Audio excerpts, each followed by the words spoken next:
Hey talkers, I'm a little early. That's not normal. I'm gonna play some of my music because I know it won't get flagged and can't nobody do no copyright type stuff. And let me get my wine and get ready for this tea and this talk. Up your mind.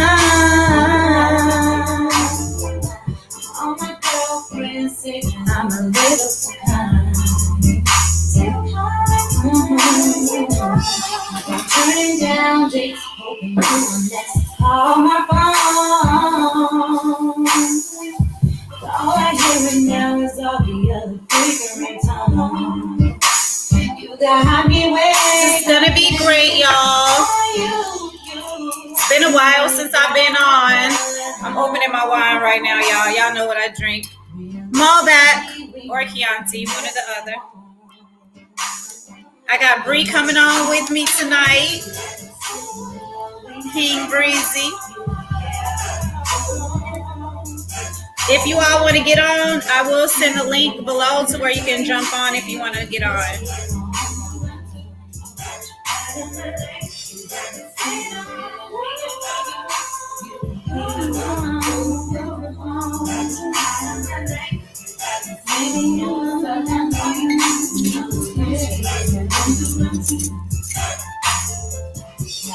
If y'all didn't know how to open a wine, this is the best corkscrew.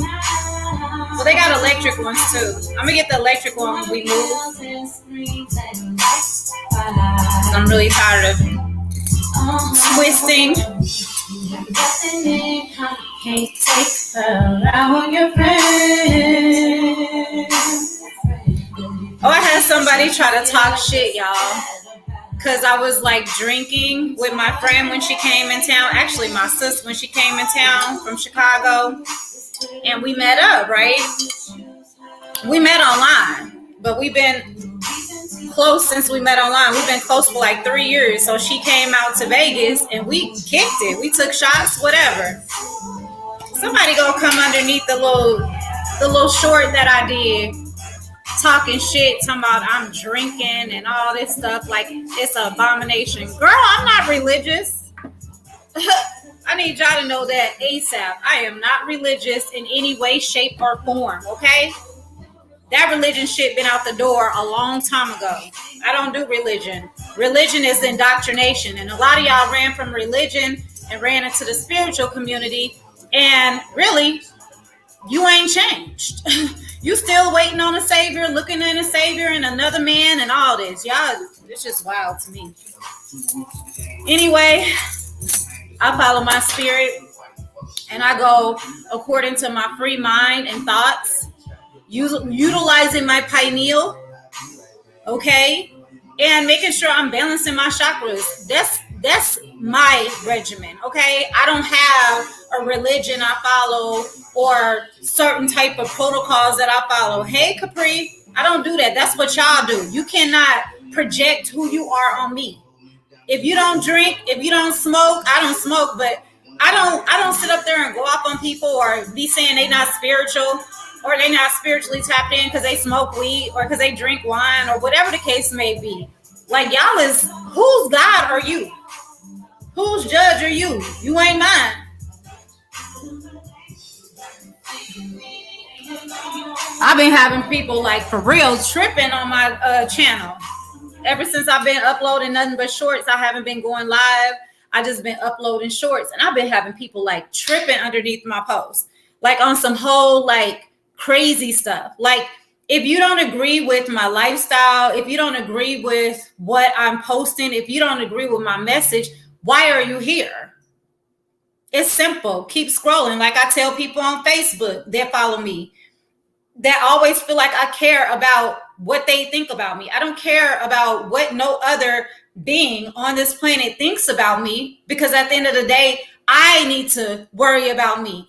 I am my own judge. I don't allow nobody else to be a judge over me or to control my life. Okay? If it's something I'm not doing in divine order with my purpose, trust and believe I'm getting checked, but it ain't going to be by none of y'all. Okay. And I definitely don't feel no way when y'all call yourselves checking me, because who you checking? Boo, not me. Okay. So I'm waiting for Brianna. Brianna's gonna come on here today. We talking about narcissists. It was crazy because I was talking to one of my sis, and I was telling them like about the narcissistic experiences that I had, honestly, before I got married, and some of the situations I had been through, but I had never shared it on Drea Talk ever.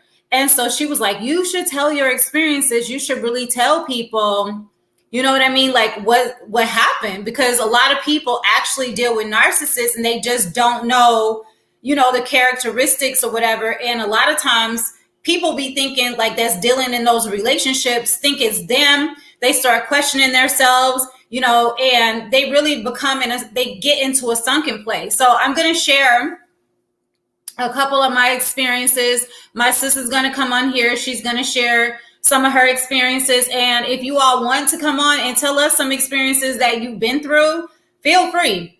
Because I definitely am going to drop the link so you can come on if you want to. Y'all know it's always an open forum. If you want to come on, you can come on. I have no issue with that. I'm just texting Bree to let her know I'm on. So we may have to test the sound when she get on, because we typically try to do it before I go live, but I didn't want to be late. And I know I have already been putting off live streams. Like, my life has been hectic. My son just graduated from high school, my youngest baby. Yay!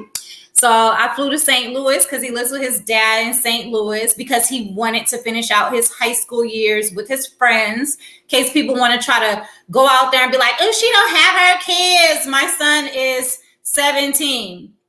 I moved last year when he was 16. I discussed it with him before I decided to move to a whole nother state. Other than that, I've been living in the same state with him, and he's been living with me, and then living with his dad when he became a teenager, because he's a boy, and I actually have a great son's father. So we co-parent, okay? For people that don't know what that's like, okay? Because y'all just don't know. People be so judgmental about my decisions and what I do with my life. You know what I mean? Try to pick me apart and all this stuff, like that means something to me. And yet my life steadily flourishes. Everything in my life steadily goes well, because I do good into other people. And not only that, I'm following my purpose. Okay. So anyway, Bree says she'll be on here in 3 minutes. So that's basically that or whatever. But I'm not going to start the story, because I want Bree to be on here when I start one of my experiences with the narcissist, okay? One of them. But I feel like this is the story that I need to tell. So, anyway, we're going to play one of Bree's songs. Hopefully, well, if they do flag her or whatever, she'll okay it, because she always tells me to play her music for her. So I'm going to play one of her songs until she gets on here. If y'all don't remember who King Breezy is, this is her. I played some of her music in past live streams. You can check her out on Spotify, SoundCloud, and it's King Breezy, KYNG,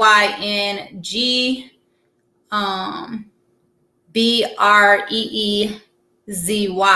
999 on SoundCloud, and then she's King Breezy on Spotify, Apple Music, and if it's something else, she'll tell you, but I just know of her being on there for those things. So, all right.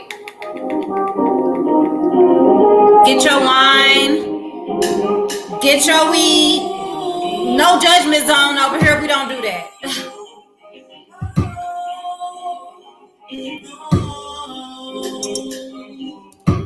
See, I pour mine up. I aspire to go higher, I get what I desire. Resembling the phoenix, how I rose about that fire. I only spit the truth up in the booth, no liar, liar. And now I ain't a nigga, I'm King Breezy inspired. On another level with a higher conscience. Chakras open in a line like I'm God's promise. Yeah, it's been a hard road, I'm just being honest. But I'm steady and I'm pacing cause I'm marathonic.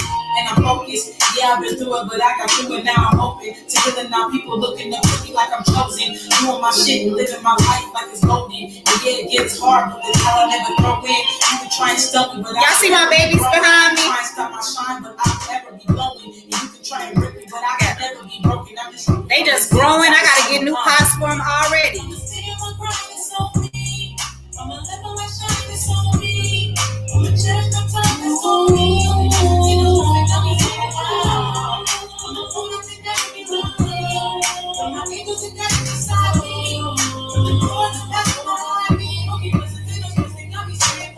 In every flow and in every record, I'm testifying to the nations. These situations need rectifying. It's not the time to be sitting back, suffering in silence. When nobody else do it, so fuck it, I'm trying. Late nights, early rises, I'm in meditation, asking for healing in a way to change the shit we facing. Ancestors tapping in here on what I'm praying. I can still hear their words, I remember them saying. Heaven and hell is a state of mind, not a paradise, a lake of fire. Gotta change your paradigm. God is within, not up in the sky. So when it's all said and done, we transform energy, never dies. Heaven and hell is a state of mind, not a paradise, a lake of fire. Gotta change your paradigm. God is within, not up in the sky. So when it's all said and done, we transform energy, never dies.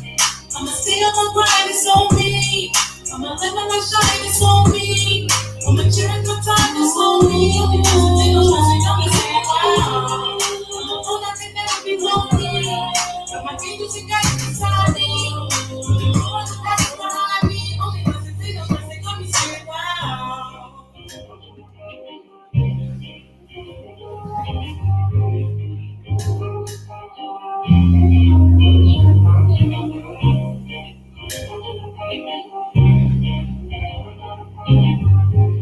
That's King Breezy. So y'all can check her out on SoundCloud. I've already played her music before, so y'all know about it. I was trying not to start this story until she comes on.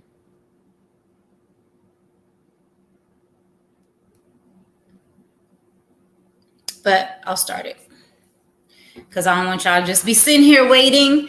And then people like, when's she going to start her live stream? Damn.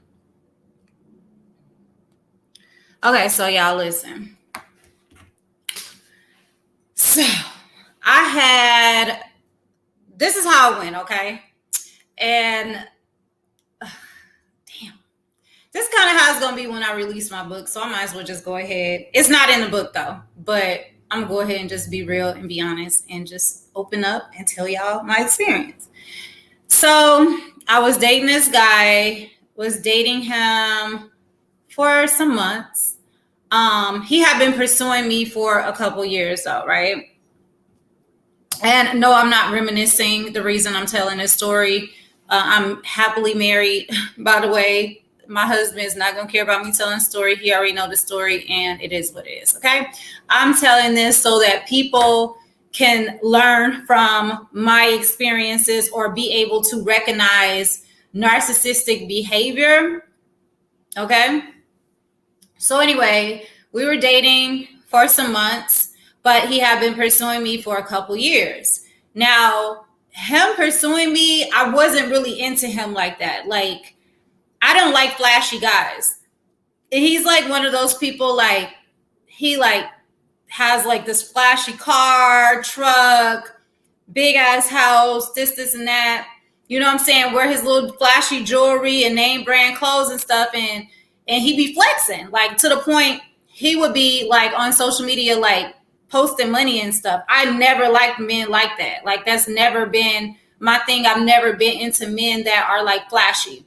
I was in the modeling industry and music industry. And I had so many rappers that were on at the time. I never dealt with them.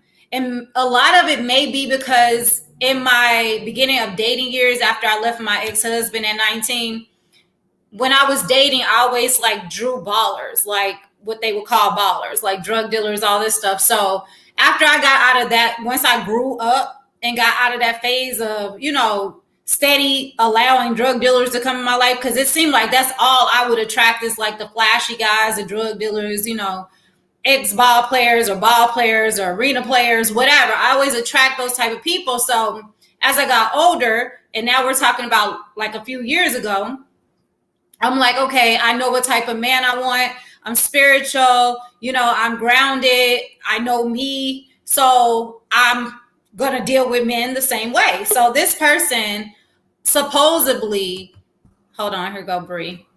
I can't lose where I was. Bree. I'm here. Okay, great. So I'm in the middle of the story. I was trying to wait on you. Okay. All right.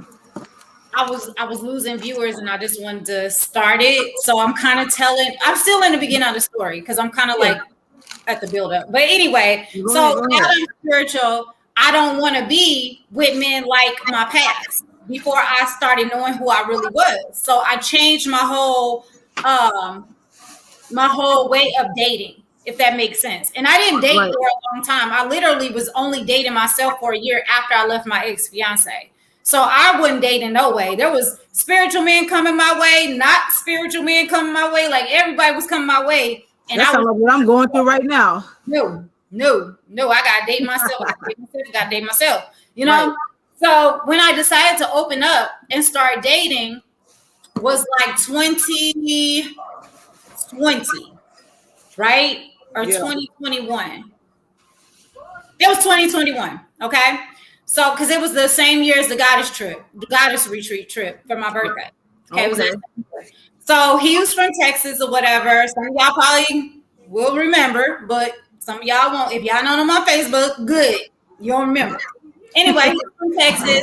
So I was thinking about moving to Texas anyway. What's the deal? So I was just like sitting there. I'm like, okay, well, he's like older. He's more established. Like, okay, let's go. Oh, Bree, I don't know why it's the echo. Hold on, let me see if I can get rid of the echo. Echo. I was gonna say you can mute me. Yeah, just mute you because it got the echo cancellation in it. Just mute it for a second. It's probably because of your background. Okay, hold on. How do I mute? There we go. All right.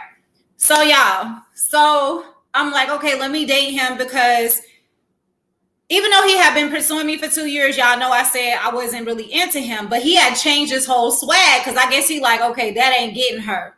So he stopped like actually, showing me his swag, his house, his cars, all this shit, and started like actually like sharing news articles with me of stuff he knew I was into, like dropping book names that I should check out. He started being on some sapiosexual stuff, which is, that's what turned me on, right? I'm a sapiosexual. So I'm all about like the third eye, the mind, the first eye, actually, the mind, the brain, the consciousness, knowledge, information, that's what turned me on.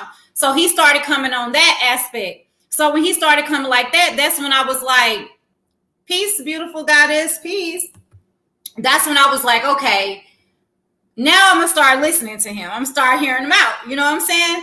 So fast forward, he like, hey, I want you to accompany me on a trip or whatever. And I'm just like, that's a little too fast because no, you know what I'm saying? I just started deciding to date. So I don't want to go on a trip with you because that's like too much. So I was like, no, whatever. So it never happened. The trip never happened. And then we decided together that I was going to go visit him. So I went to go visit him. He showed up at the airport, 2 dozen roses, blah, blah, blah. The whole goddess treatment. They call me goddess, all that, It don't be Dre, it be goddess, period. So it was like, okay, cool. I like this. I feel this, whatever. So we was meditating together, like on this trip. Like he took me out to eat, the best, dinner he cooked for me in the rising and the evening. Like had my favorite wines. Like I met his family, his son, his father. It was great. I was like, okay, cool. Got to see the city. I like Texas. I like the little style in Texas. So I was like, cool. Yes, now I get to like really come visit somebody so I can see if I really want to be here. So after that first trip, I'm like, yeah, I think Texas is the move. Now, keep in mind, that was for me, not for him. It had nothing to do with him. He just happened to live there. And a lot of people from St. Louis moved to Texas. So that's not unheard of because he's from St. Louis. So that's not unheard of. So Anyway, I'm like, okay, yeah, I think Texas is the move. So a lot of y'all may know if you follow me on Facebook. So I started making my movements towards Texas. Okay, I'm about to move to Texas, blah, blah, blah. So my birthday was coming up. The whole time from the time I visited him, we were seeing each other, FaceTiming, putting time in on the phone, because we both apart. So we doing all the time on the phone, falling asleep on the phone, all that, doing all the caking. So next thing you know, my birthday was coming up. So he like, I want you to fly out here, da-da-da-da-da. I got you. Okay. So I'm just like, okay, yeah, I'll fly out there, whatever. But I had the goddess trip coming. So I was like, I can only fly out at this certain time or whatever. So he was like, okay, well, it'll come the day after your birthday. I'm like, cool. Some stuff happened before I was supposed to fly out for my birthday. I'm not going to get into it, but it kind of raised a red flag. And because I liked him so much, I overlooked. I think you told. I had to take me off mute. I think you keep going because you finna just that full circle stuff. You remember how I told you stuff will come around full circle? The last time we was on live, we was talking about some shit like this, and it's sounding like it's for man. Keep going. Watch. Okay. So I'm just sitting there, and I'm like, okay, there's a red flag, but I'm gonna go ahead and like overlook it because I really like this man. And I really see a future. We was talking about a future together and everything. Like, because when you're older, I don't know about y'all, some of y'all are young. When you're older, like in your 40s, 50s, you don't date just to date. You date with a purpose, okay? you ain't got time to be, you already did the dating just to date. You dating with a purpose at this point. So it's like, we need to see where each other's head is. Are you just out here to play the field? Or are you really on some serious stuff? Because we got grandchildren. We got older grown children. We got, you know what I'm saying? We can't just be out here playing. Because I ain't going to introduce you to my grandchildren. You ain't even the one. You know what I'm saying? So that's the type of mindset I was on. And he knew what I was on. And vice versa. That's what he was supposed to be on. So anyway, I go out there for my birthday, my solar return, even though the red flag. So I get out there again, of course, 2 dozen roses, the same shebang, laid out the red carpet type stuff, of course, it's my birthday, so it's really gonna go hard. So it was that or whatever. So we had a great time, whatever. I leave, go on my solar return trip. We talking the whole time. I'm on my solar return trip, FaceTiming before bedtime, all of that stuff, right? Come back from my solar return trip. We still talking, all of this stuff, the same thing. Another red flag had happened. I'm supposed to be moving the beginning of October. My birthday in September. I had visited him in June. So as y'all see the timeline, right? So I'm moving in October. I already got my own place, everything. He got his own house. I got my own place set up. So literally a week before I'm supposed to move out there, he like, shoot me the address to your apartments that you're moving to, right? Now, I'm flying in 2 days before I'm supposed to move in. And we had already decided I would go to his house, stay the night for those couple nights until it's time for me to move in. So I shoot him the address, whatever. He like, I'm like, what you need the address for? He like, I'm finna go check out that area and make sure it's good. Now, this something you should have did when you knew I was looking at this apartment. I've been gave a deposit a long time ago, but it's still not registering in my head because I really like him. Okay? So, so anyway, I shoot him the address. I'm like, FaceTime me when you get there. But keep in mind, this nigga got an Android. He don't got no iPhone. So I don't know if y'all know about Androids and iPhones, but they are not compatible. If you try to do like a Google Duo, it still ain't compatible. You try to send videos to each other, it's not compatible. Okay? So that was already a pixel messed up when he Googled me. Okay? When he did the Duo, when he was at the property, the pixels was all messed up. I'm like, I can't barely see nothing. I'm like, what it look like? I gotta ask him what it looked like, because even though it's video, that shit fucked up. So I'm like, what does it look like? What the grounds look like? Because he know where I came from. I was in the loft downtown St. Louis. So I left from, downtown city area. I want to go to something nicer or about as nice. I don't want to be insecure. I don't want to be in the hood. I'm sorry. I just don't want to, okay? I didn't even grow up in the hood. So definitely don't want to be in the hood. So especially at 44 or 43 at the time, 42 at the time. Okay? Definitely ain't trying to be in the hood. So He like, I don't know. You know how people be like trying to like turn you off from something? They'll be like trying not to say it's not bad, but like beating around the bush, like, somebody was walking to the store. I'm like, what that mean?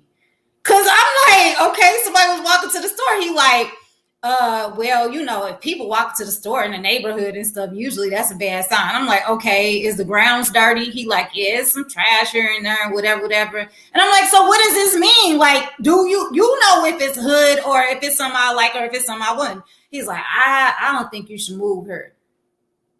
So I'm like, so at this point, I'm frustrated because as a Virgo, I like to have everything prepared decently and in order. I'm like a planner, you know what I mean? So I'm just like, oh my God, literally I have the movers come in to like pack, ship my boxes and everything. Like, what the fuck am I gonna do?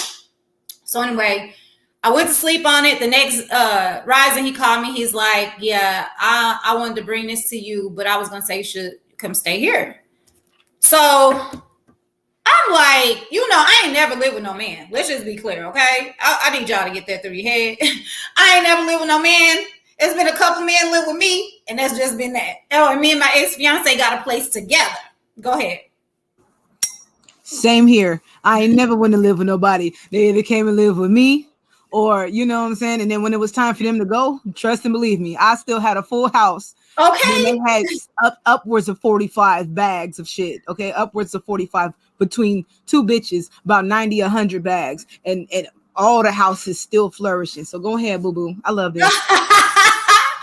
So I'm like sitting here like, okay, my whole like everything is telling me like no, but then I'm like, why not? Because y'all are close.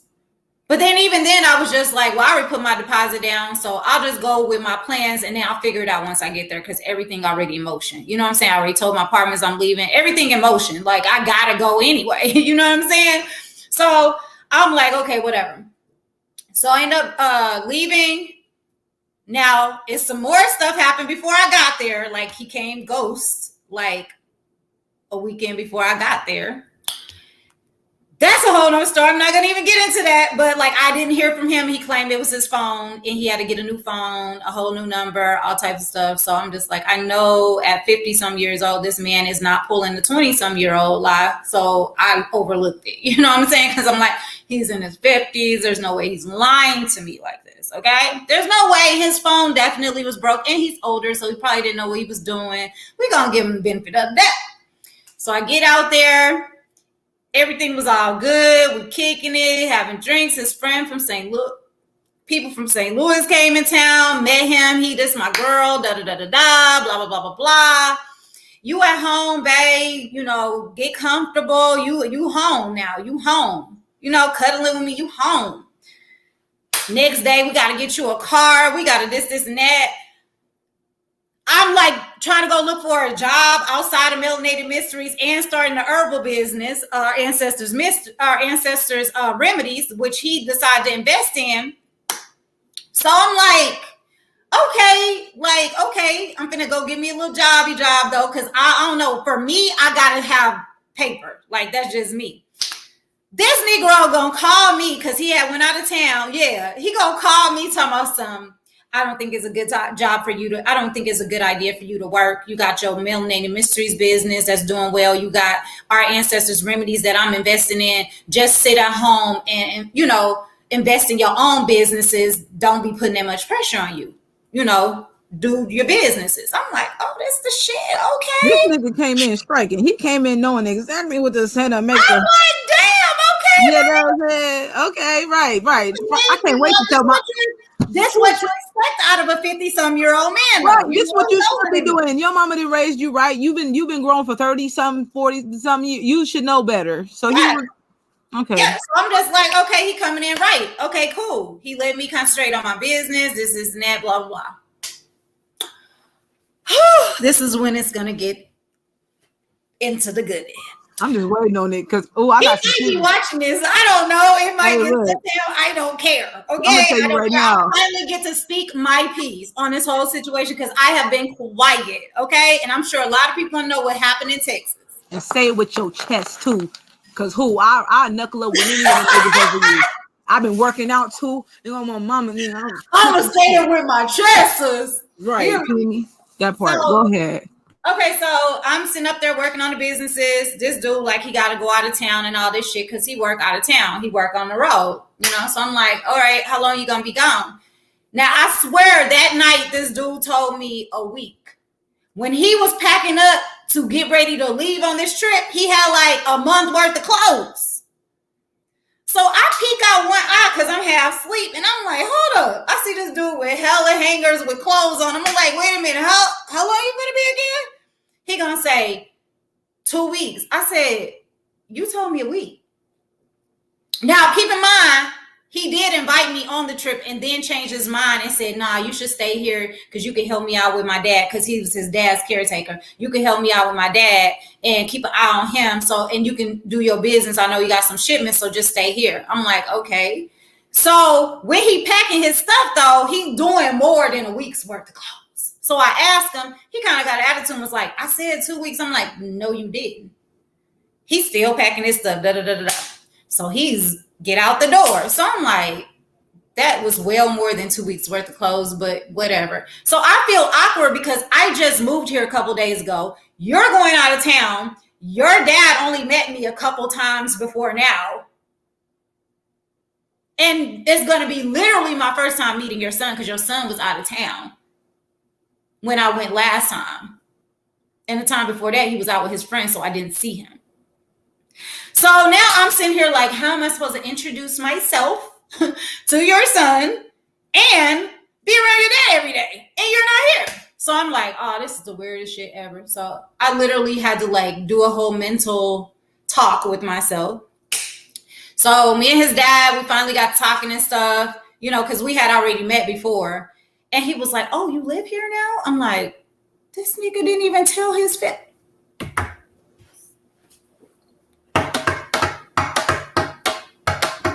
I know you fucking lying. Is you for real? Is you for real?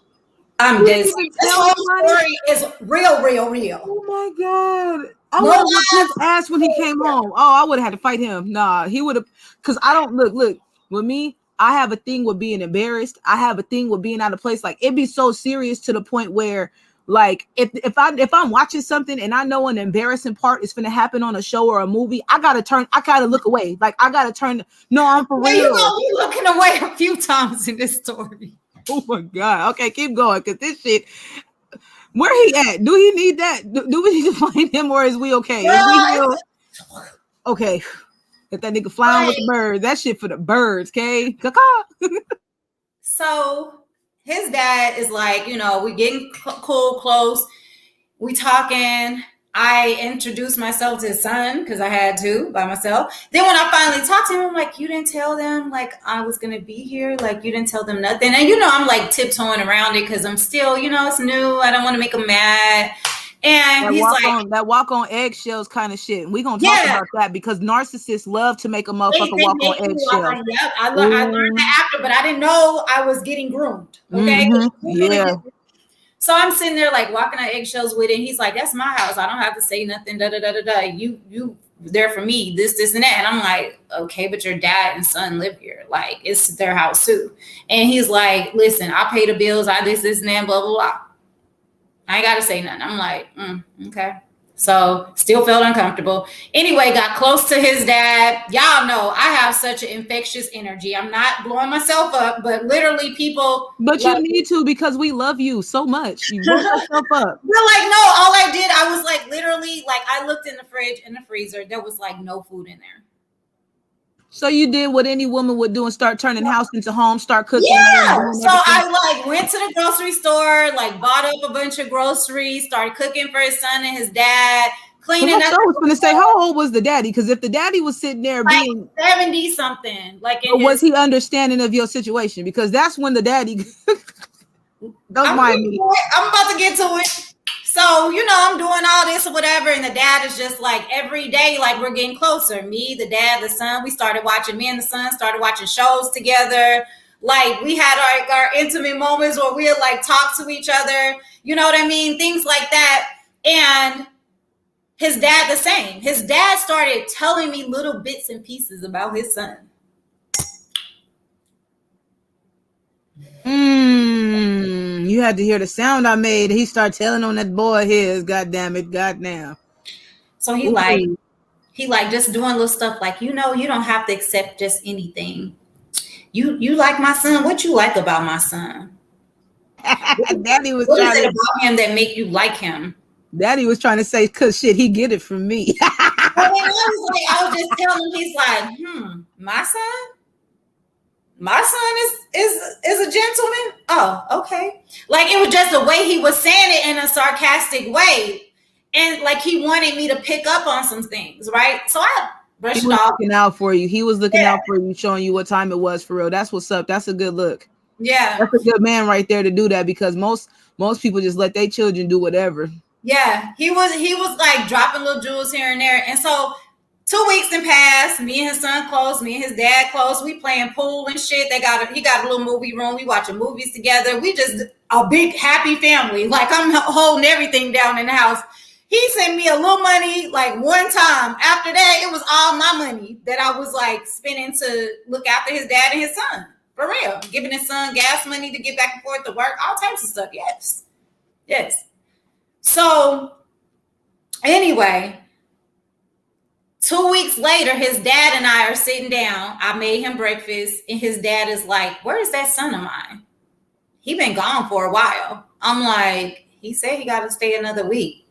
And he looked, he said, and I'm looking like, what? And he's like, nothing. And he got up and walked off. So I'm like, what is going on? Like, he ain't going to say nothing for real, but he's saying something. So I'm just like, okay, what's really going on? So I asked him, I'm like, I thought you were supposed to be coming home this weekend. He's like, no, I'm not coming home till another week. I'm like, so it extended to 3 weeks. I'm like, this has been 3 weeks. You told me 2 weeks. Like at this point, I'm getting frustrated because it's like, I know what you told me. And now it's like, it's seeming like, you know, you lying to me. And I'm in your home. I've barely even seen you since you've been here. Like you literally left a few days after I got here. So literally I'm sitting there like, this is some crazy ass shit. So one day his dad be drinking Crown. So he was like, and a drunk man tells no tales, Ashe. So he's like, he's like, I'm gonna send you some money, go get dad a bottle of Crown. He like Crown. So I'm like, all right, I'll go get him some Crown. Me and the son went to go get him some Crown, whatever. We come back, he drinking on Crown. I'm drinking on my wine. His son smoke his weed. We watching TV.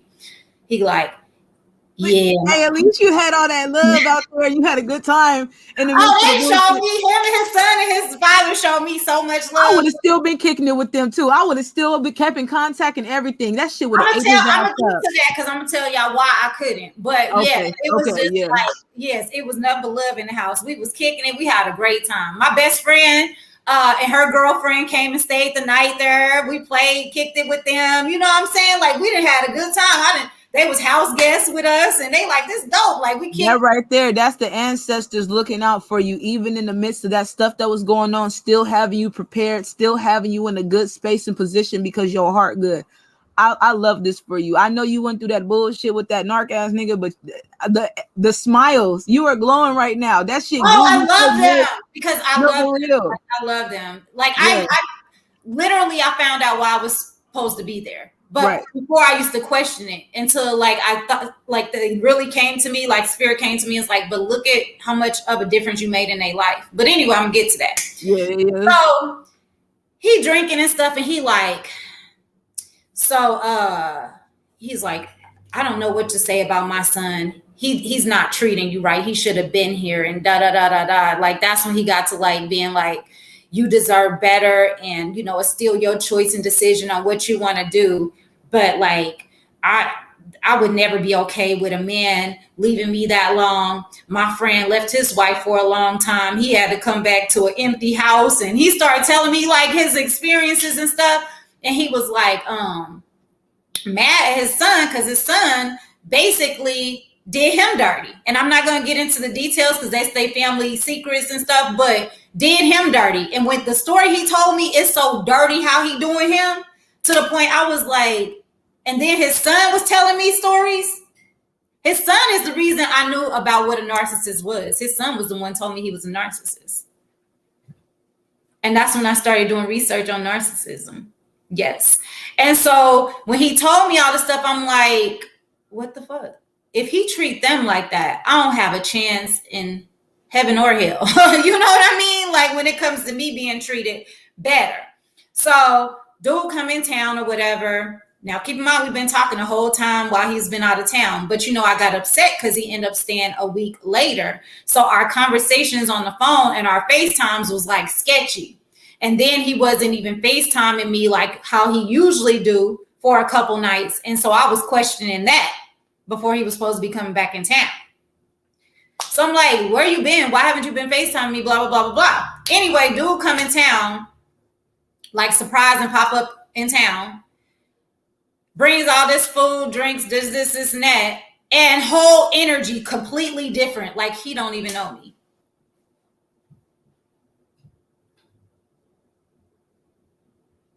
Like he didn't even know me. I was like, what the hell? Yeah. When he came back, that's how he acted? Like I was a stranger in his home. Mm-hmm. So he had you come. I agree on that. He had you come house sit so that way he can go out of town and get away from his responsibilities to do whatever the hell it was that he wanted to do, and came back and act like you was a stranger woman that he did not know. Oh my God. Oh, Karma gonna kick his ass if it already happened. That nigga gonna get gout. So I was sitting there in the house being ghosted, basically. Literally, we would be sleeping in the same bed and he'd be on one side, I'll be on the other side. I didn't know what was going on. And like, again, they groom you. So remember when I told y'all I was kind of tiptoeing around certain things and wouldn't really address things because I didn't want it to be a problem? I didn't even address the ghosting. Because first off, I feel like I was in the twilight zone. Like, what the hell just happened? Like, what is it I'm not getting and what just happened? It was like he literally, his body got walked in by a whole nother energy. So I'm sitting there and I'm just like, okay, how do you process this? What did it say? Read it. So this right here, I'm looking at narcissism in etymology. It says from 1905. It's a German word. It's a German word coined in 1899 by a German psychiatrist by the name of Paul Naaki. On a comparison suggested in 1898 by Havelock Ellis, a name for a beautiful youth in mythology by the name of Metamorphosis, in the story of Ovid. So this is Norse mythology. This is Norse mythology, which we know is our mythology too. All of the mythologies are ours. Okay. Right. It says metamorphosis, which that means change, whatever. Okay. Who fell in love with his own reflection in a spring and was turned into a flower, the narcissus. So there's a flower actually called a narcissus that represents, like, that's the name of it, and it represents that story. And it says it's narcissism means self-love. Yeah. And that's why, when it comes to the point of how it's used in psychology, right here it says, but already Krishna enamored himself, had resolved to experience of lust for his own self. He manifested his own nature in the cowherd girls and enjoyed them. So this is talking about the god Krishna and stuff like that. So narcissistic means marked by excessive self-love, meaning you love yourself so much that you hate everybody else. Yeah. No, you will treat everybody else the most fucked up ways that you can and pretend it's not I'm about to get to it. Yeah. Listen, I'm about to get to it. So dude was doing the ghost and stuff. We all playing pool and shit like we normally do. We didn't have a whole routine that we did on just peace in this home. And I know he was mad. I know that was eating his. Oh, I'm about to tell you. That was Sukiana in him. So that was Sukiana in him. So goddamn bad. I know he hated that because he wanted you to be uncomfortable and look to him. And man, okay, let me stop you. So look, we playing pool like we normally do, watching movies, all this stuff. Dude is separating himself. Like if we upstairs shooting pool, he downstairs just looking up, looking mad, watching TV downstairs. What is you mad about? We having fun. We like inviting him, come upstairs. Da, da, da, da. He, nah, I'm cool. Da da da da da. Y'all gonna get beat anyway. Da da da da da. He just downstairs looking mad. What is you mad about, dog? What are you mad about? Like everybody's having a good time. So one day I'm like, fuck it, I'm gonna cook for the house or whatever. So I went out and bought like $150, damn near $200 worth of food, and just cooked up some shit. It was oxtails, potatoes, like all types of, like a whole soul food, like shebang, right? I know you better make that for that goddess retreat so I could cheat on this vegan diet. I'll buy the stuff. I'll come with it. Talking about some oxtails and shit. I can't get my mama oxtails no more. I can get Dria's oxtails though. So I was up there throwing down, right? I already told him what I was gonna cook, so he like, okay, cool. So when the food got done, we was done shooting pool. Everybody went to go make a plate. Look at my little baby right there commenting. I asked her to come on for a reason, though. I'm gonna bring her on too. Hey, that's my little woo right there. Girl, okay. Mute. So we sitting there, whatever. So I'm like, he decided he ain't gonna eat my food. Like it was like he was doing everything in his power to show me like he was not fucking with me. And I had no idea why, because I had not done anything. Like I was just like, what the fuck is going on here? So after a while, I was just like, I had to open my mouth and say something, because weeks, like a couple weeks then went by. And this your energy? And then I learned you excessive drinker, smoker, going through 24 packs of beers, going through a whole 50 Crown every day, along with 10 to 12 blunts. Dude, what is you smoking, drinking away? They have people who are like that. Like, man, I didn't have somebody who had to take 4 Benadryls a day because their allergies were so bad. When they got that damn narcissistic energy in them, they be imbalanced as fuck. Like, no, it be bad, bro. I see.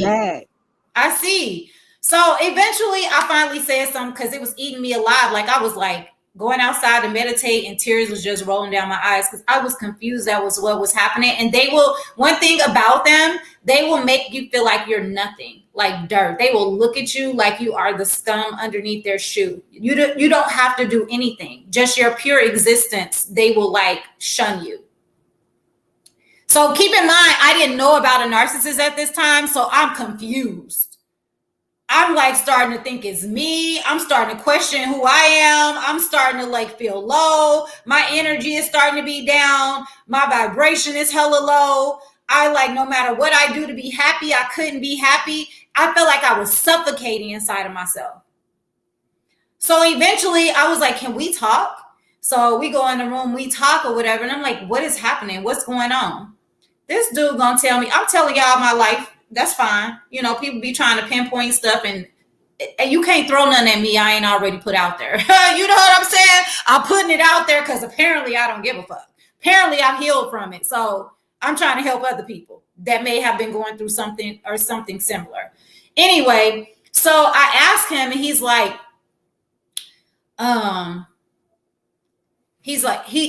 nothing is going on. Da da da da da da da. So I'm like, okay, basically he don't want to talk either. He like stonewalled me. He didn't even want to open up a conversation. He made me seem like I was crazy, like I'm tripping off of nothing. Like what's happening to me ain't happening to me. Like what he's doing to me, I'm like totally just off my rocker with what I'm feeling and what I'm experiencing. So eventually I just text him, because it wasn't no talking to him. So I text him and I'm like, you know, if you don't want me here, then I won't be here, because that's surely how you treated me. Like you don't want me here. Like I have places to go. I have family. Like I have homes. I literally just left my place. You invited me here, blah, blah, blah. So then he was like, it took him a while. He didn't even message me back. Literally, he messaged me back, came in the bed, went to sleep. I had already been asleep, and got up the next rising, went in the other room and messaged me back and said, you know what? Maybe you should go visit your family. via text message. We're in the same house. You only got to tell me once, okay? That's it and that's all. Because, baby, when nobody begging, like, this was all you, okay? So I was like, okay. So I called my sister. I called my best friend. You know, I cried about it and stuff because, again, I'm not even knowing what's happening to me. I didn't know about narcissism. I didn't know about narcissists. I didn't know about characteristics of theirs, like how they do things. But now I know. But this is their movements. So I'm sitting there or whatever. And I told my sister told my dad got me a ticket right away. Like, you finna get the fuck up out of there. You gonna come to Cali. You gonna go to Arizona. You gonna go back to St. Louis. Whatever. You got a home in so many different places. My brother, like, you could come here to Vegas. Like, you ain't never gotta be at no nigga house that don't want you at his house. Like, you ain't even that chick. You just left your own shit. So I was just like, right. So end up coming here to Vegas. But long story short, when I decided to leave, I had to leave all my clothes and shit. I only was able to like pack one suitcase and take it with me. So keep in mind, I got boxes and boxes of books, family pictures, all my material from Melanated Mysteries, all our ancestors' remedies, herbs, everything is at this man's house at the time, right? So I started like just kind of like boxing all that stuff up or whatever, like getting ready to take my flight and shit like that. Leading up to the point that I was getting ready to leave, he was kind of trying to be nice and all this stuff. And I'm like, I don't know what's going on, but I don't even trust you. Like at this point, he was trying to love bomb you. Yeah, he was like all trying to be nice and trying to cuddle and all this. I'm like, this shit is weird. Like, you've been literally ghosting me for weeks now. Now I'm leaving. You want to try to act all smooth with me and all this stuff or whatever. So I was just like, this is weird. It don't matter. I'm leaving. So literally, I say that to say, you know, all of that happened because I need y'all to like point out the different things that happened to me during that process. But like, I still left, okay? So all my stuff is at his house. So for months, this dude was like, yeah, we still can run the business together, this, and that, like trying to keep ties with me at the same time. And I eventually had to cut those ties out. Like I literally went through a deep depression after that happened because I had no idea what was happening to me. I had no idea what had just happened to me. I was completely confused until I really started doing some deep-seated research on narcissism and narcissists and their characteristics and their behaviors and movements, that I learned that I was with one. And some of his exes telling me what happened with them. That's how I learned that it wasn't me. That's how this person is, right? So I said, like, literally, I have not heard from this person, honestly, until literally about 4 months ago. He emailed me, which I thought was strange because you have my phone number, you have my Instagram and Facebook, and you're going to email me and say, hope all is well. Now, it's been a year and almost a half now. Hope all is well. What would you like me to do with your things? Now, keep in mind, I have a whole 2 closets full of clothes and shoes now. I have basically started all over again out here. I have a home with my husband. I have abundance. A nice bank account. Abundance. Period. My husband got a nice bank account. Like, we're doing well and I'm doing well. I basically got a job 2 days after being here. Got Melanated Mysteries started right back up again. It took a few months, but I got it back up again and running. Like, I don't need you for nothing. I have gotten shit out the mud so many times in my life. Literally, it's to the point that if I fall, I don't even cry about it because I know the strength in me. I know the power in me to build up who I need to be and get the things I need to get. Okay. So with that being said, I'm looking like, I thought you would threw that stuff away. This is what I emailed back. Oh, hi. And yes, I'm doing well. And I thought you would threw that stuff away. He's like, oh no. Would you like me to send it to you? I'm like, I'm thinking you were supposed to been send it to me, but yes, if you still have it, sure. Send it to me. It don't matter if you do or don't. Like, I don't even know what this email is about.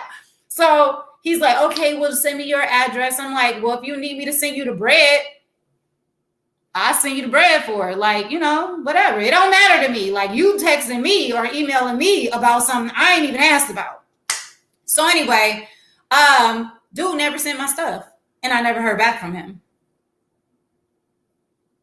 So I say that to say this, y'all. There are people that are out here that see a light in you and they see who you are and they literally are just there to steal your energy and try to break you down because they are miserable within themselves and they get energy from breaking you down. They feel powerful from trying to break you down and steal your light and your joy. Sis, go ahead because I know you want to say something. But I felt it necessary to share this experience because, like I said, when I was talking to my sis, she was like, I had no idea this happened to you. And I was like, yeah, because I'm never going to look like what I've been through or what I'm going through. But yeah, that was my experience. That's what I was taught, not to ever wear your struggle. Oh my God, Drea, that shit is crazy. I don't know how you had the patience. The patience is immaculate, okay? Because I would have went to jail. Oh my God. You know what? I don't know why. Is it good? All understanding, understanding, and overstanding, and it came with age. It came with age. It did. Because even with the stalker girl, I was being so peaceful through the whole thing and kept getting attacked over a year and a half. And I've been peaceful the whole time, like trying to leave the little girl, the little lady alone. Like, okay, let me let you, go ahead and back off. Because I know these spiritual, guys of mine is turn your ass up. So, I'm going to let you go ahead and live. I'll tell somebody quick, my ancestors sitting on your forehead. They sitting right on your brow. You don't even know, nigga, ass right here. Don't play with me. Don't play with me. Because that little stalker tramp, if I ever see her out here in these streets, she gonna have to catch this mix up. I swear to God. I don't like her.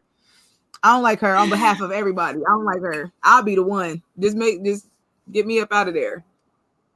Listen, I didn't even listen. This is the situation, though, just to touch on that a little bit, but not too much because I know the bitch probably watching. And I mean, hey, bitch. Listen, I literally have people that live all around this motherfucker and still ain't even sitting. Like don't act like you're not touchable. I'm peaceful. Allow me to continue to be peaceful. Don't be mad because I'm peaceful. And that's how he was. He was hot. He was hot. Because see, that what narcissists try to do is they try to bring the anger out in you. And see, that was the whole point of the email from what my sis told me, because she's like a scholar on narcissists. She said what he did, he wanted you to be mad. Like, go off on him. Why didn't you send me my stuff? Because he wanted to see if he still was able to, like, get your energy. To control you, to be able to siphon he was trying to siphon. Yep. And she said, and the fact that you just like literally agreed with him and just was peaceful with the whole situation, he didn't have nothing to go off of. Oh my God. So look, this is so beautiful because I just realized, just hearing this story and looking up the things about narcs and stuff, my last 2 relationships were with narcissist women, and my mother was a narcissist. You know what I'm Please saying? share. Like, look, let me mute so you can share. Please share. Okay, so look, we're gonna start. You know what? Because I don't want to give too much to my ex. I don't want to give too much about her because that's just what it is. The story starts though at the end of that relationship, because once I found out what she was doing and everything, and unlocked my spiritual gifts to be able to do such, I sent that bitch out my house, and that was when I was living in a 400 square foot studio. You know what I'm saying? Like, that was how big my whole house was. First 2-3 albums came up out that mug. I was there for like 3 years, We was living together, you know what I'm saying? And she was doing all that stuff. So boom, get her out. I'm me. I'm by myself. I'm doing my own thing. I'm taking me on dates. I'm loving on me. I'm doing shit for me that I've never done before. Now, my ex, who I just recently split with, who I was married to, okay. So this girl has been my friend for a lot of years. Like, we've been friends, like close friends since 2015, known each other since the 6th grade. Okay. And back in 2015, when we first got back in contact, this was around the time I had got injured working at the train station. I fell off of a train one night and I herniated 3 discs in my back. I was 25 years old when it happened. I had 2 herniated discs in my neck and 1 in my back. I was almost paralyzed and I was out of work for 2 years. So around the time when that happened, I had put out like a cry for help on Facebook because I was suicidal. Like, I had my son. I was taking care of him by myself, as I always have. My house was in shambles. I really couldn't move like that. I was drinking so much, taking my medication, because that's the only thing that would stop the pain once the pain kicked in. You know what I'm saying? So my life was in shambles around that time. So when I put out that message, you feel me, she hit me up. That was my first time hearing from her since high school. And she was just like, what's good with you? Like, what's going on? So I gave her my number. We chop it up. I tell her everything. The next day, she at my house with her daughter on the first bus smoking. She came, revamped my whole house, clean, start cooking, start doing everything to help me rehabilitate and all that stuff. And from that point forward, we were friends. And what I thought, we were best friends. Like, that was my best friend at the time. So, anytime I was ever in a winning position or whatever, I will always call her like, hey, you can come live with me or you can come stay with me. I don't know what you got going on, but I was always grateful. It was always out of gratitude to be able to put her in a better position because of her coming to help me. That's just how I am. So, we've lived together. We've had condos together. My biggest house that I ever had was a house that me and her had together as best friends type shit. So fast forward, me and my ex break up. Okay. It's been only a couple of weeks. I got my stuff still from Divine Essence and Co. I'm not trying to run this business by myself because I was supposed to be doing it with a relationship or whatever. So I'm just like, you know what? Fuck it. I'm gonna call my best friend. I'm gonna see if she want to come through with me. I don't know what's going on. It's like every time my life was going through some stuff like that, she was going through some shit too. So I hit her up. I let her know what I was going through, what was going on, whatever. She had just quit her job. She had just was going through shit. So it was perfect. She could come over with me. So she came through, and just like how we've always been as best friends, we hanging out, we doing all this, that, and the third. But the thing about it is, the last time she kicked it around me, I was 100 pounds bigger and I had a fade. She coming back around me now, I'm 30 pounds smaller than what I am right now. My hair was shorter, of course, but I still had hair. You get what I'm saying? So I'm this whole different being. On top of that, I'm enlightened. I'm on this, I'm king. You feel me? I'm on my shit. I'm in my bag. This is somebody who's been saying that, talking about melanated beings and shit. This was back when I was in church. So she's the first person I ever meditated with. So, she was, I'm in my mind, like, she already up there with it. That's why I felt comfortable. We were best friends. They say, oh, let the best friend be the bond or whatever. Let the friendship be the bond. That's why I felt comfortable. But let's just get into it. So while we're there, I was just like, I don't want to be in a relationship with nobody in person. I'm good. I want to just talk to females across the country. I just want to talk to different females. You know what I'm saying? Just conversate. That's it. On the phone, long distance.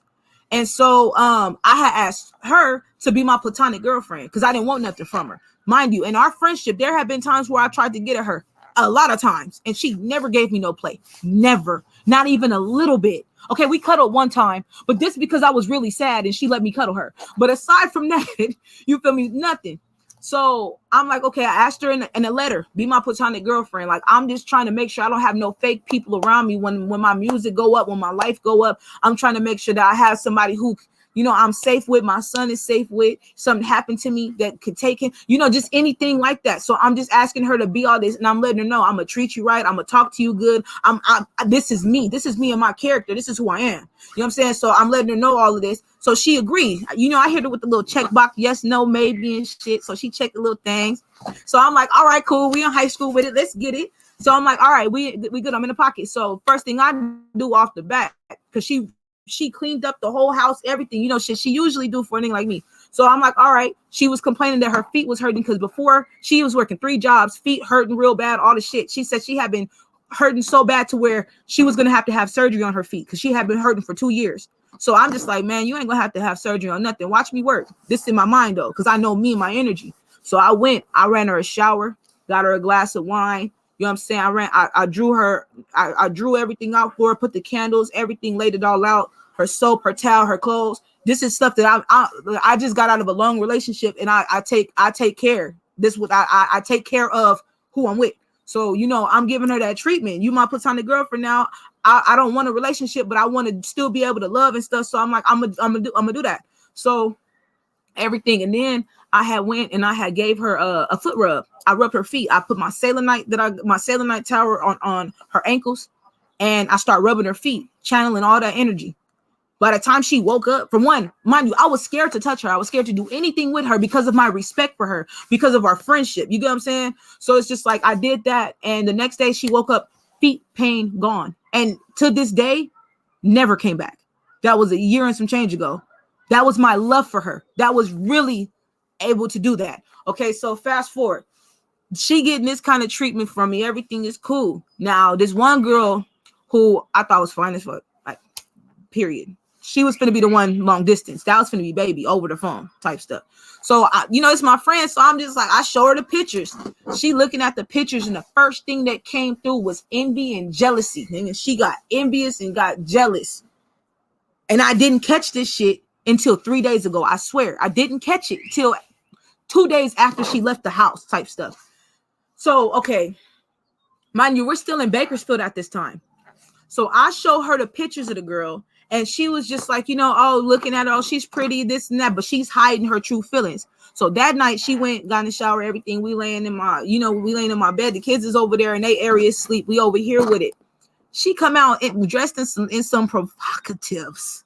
It's some provocatives. Ain't never did that before. Never. They're gonna plop all on the bed, all extra, making it all look extravagant. So me, I ain't seen nothing like that in a minute, because the last bitch I was with, she ain't had no ass like that. She did. So I'm like, okay, you know what I'm saying? I'm just like, well, damn. That's when she started liking me. See, this is the thing. She started to like the idea of me. Everything I'm doing, everything I'm on, everything I'm being towards her. But then she see I'm catching the eye of somebody else that's prettier than her, or whatever she feels. Because all throughout our relationship, whenever that girl name got brought up, I had problems in my home. And this is somebody I ain't never seen, touched, dated, or nothing in my life in person.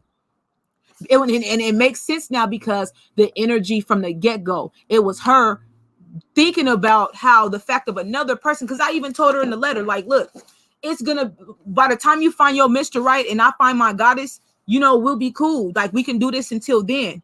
She didn't want me to go and give nobody else what she was getting from me. She wanted to get all and reap all the benefits of what she thought King Breezy or being with me at this stage was.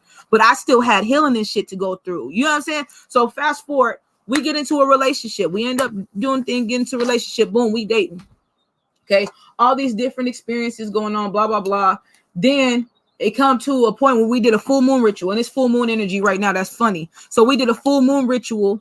And, because we were trying to leave Bakersfield, figure out a way to do it. And so within that time frame, this nigga that she had been dealing with for like 6 years, who was abusing her, who was beating her up, everything else like that, found out that me and her was dating. And he was calling her phone, and he was threatening to shoot me and my son. He was threatening to kill us. Said that he was in my apartment, because mind you, they were still together and talking. They were still, so he knew where she was at. You know what I'm saying? So he threatened to kill her. Like, he mainly threatened me and my son, but let her know he was gonna whoop her ass and everything else like that. But he said he was gonna blow me and my son brains out type shit. I ain't never been threatened like that before. So within a day, and this was like a week after we did that full moon ritual, within a day, I packed up my whole apartment. We packed up her storage, and we left, just got the fuck on, and came to the city where I'm at now. And so we're out here, right? And while we're out here, we stayed with somebody for 2 weeks. That didn't work out. It was her brother's baby mama. We stayed with her, but I'm over here treating her right. Her baby daddy, which is my ex's brother, treating her wrong. So she's getting jealous of her because of how I'm in there treating her. The girl don't ever wear no like little skimpy clothes. She started wearing skimpy clothes around the house, making me feel uncomfortable and stuff. So after 2 weeks, she put us out. So we out here in the city. We don't know nobody, nothing. We on the streets with it.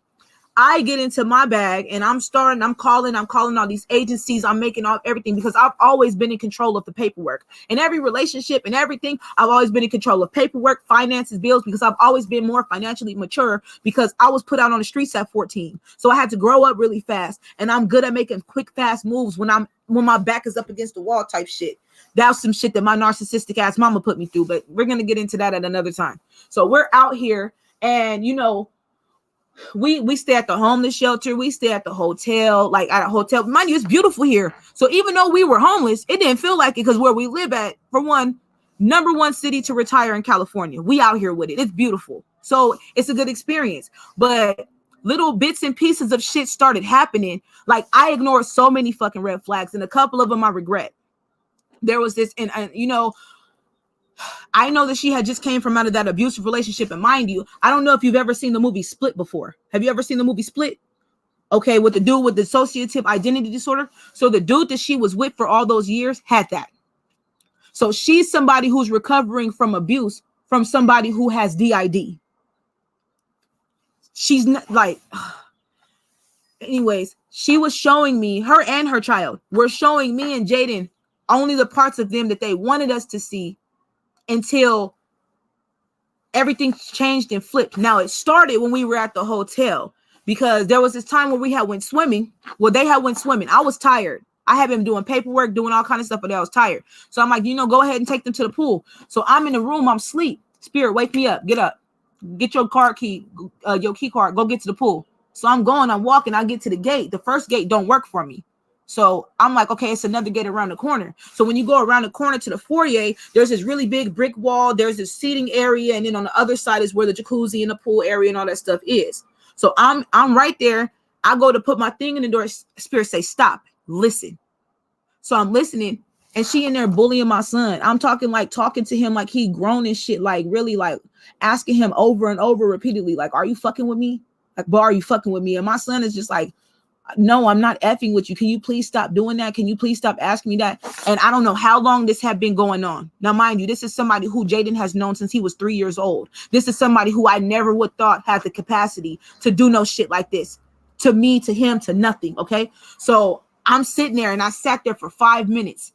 And I'm telling you, I contemplated jail. I contemplated prison. I contemplated homicide. I contemplated everything because I'm out here in the city. I don't know nobody. If I go in here and I'll go off my instinct and I'll whip her ass, I don't know what's going to happen. So I'm just like, I don't know what to do.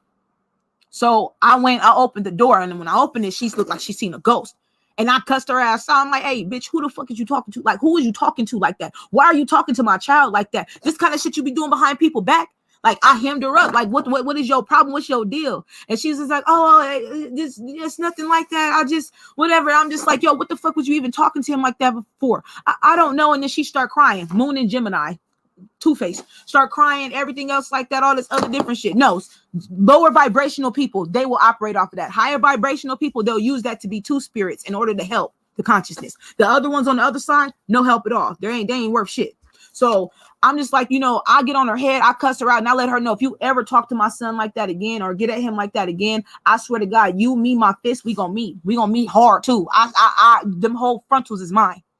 Because I would never talk to your daughter like that. I would never treat your child like that.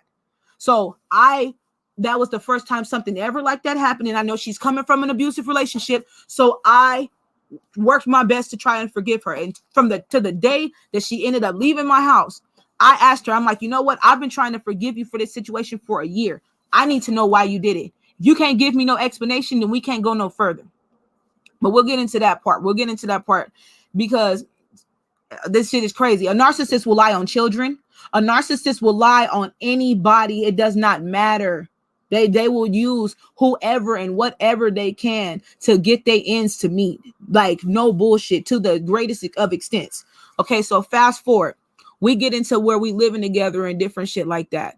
As time goes by, I don't know if it's because I'm in some kind of illusion, some kind of fantasy, whatever it is, but it is just a whole bunch of little arguing, little stuff going on. Her daughter was doing little microaggressions towards my son. And mind you, the daughter, she was doing stuff with herself, like harming herself, all kind of little different shit that was going on because of the abuse that they suffered. This is stuff that was all hidden. They hid this shit.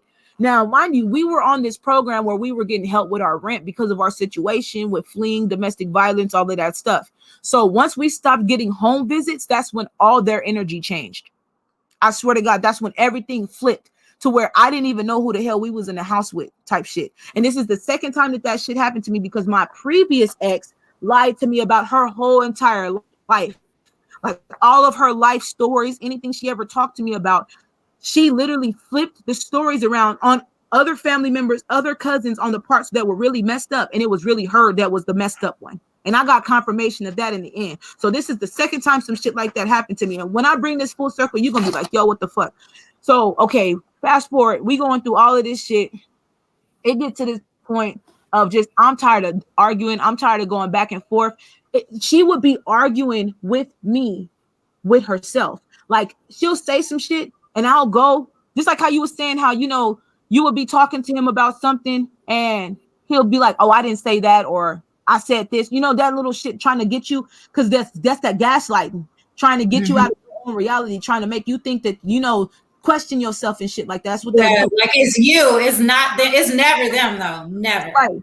So like it got to a point where it got so bad, I started pulling out my phone, recording. I still got the recordings in my phone, videotape, and I start pulling out notepads, making sure to write down everything we was talking about. And she gonna sit there and call me an enemy because I'm writing down what the fuck we talking about. But every time I talk to you about something, you switching up what the hell you saying. It would be to the point she would say something, and before I could even get out my mouth a word to say in utterance to what she's talking about, she would answer back for me as if I said it and get mad at me. No, crazy shit. Crazy shit. How do you do that? I haven't even opened my mouth to say nothing.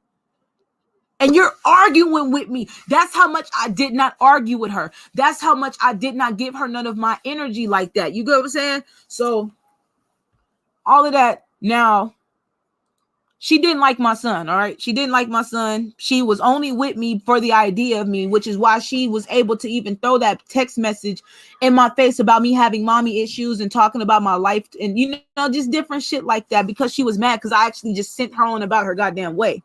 But what it was is she tried to blame Jaden, saying that, oh, Jaden was annoying Aries and picking on her and, you know, making it seem like she couldn't swim. And that's why she went and she started talking to him any kind of way.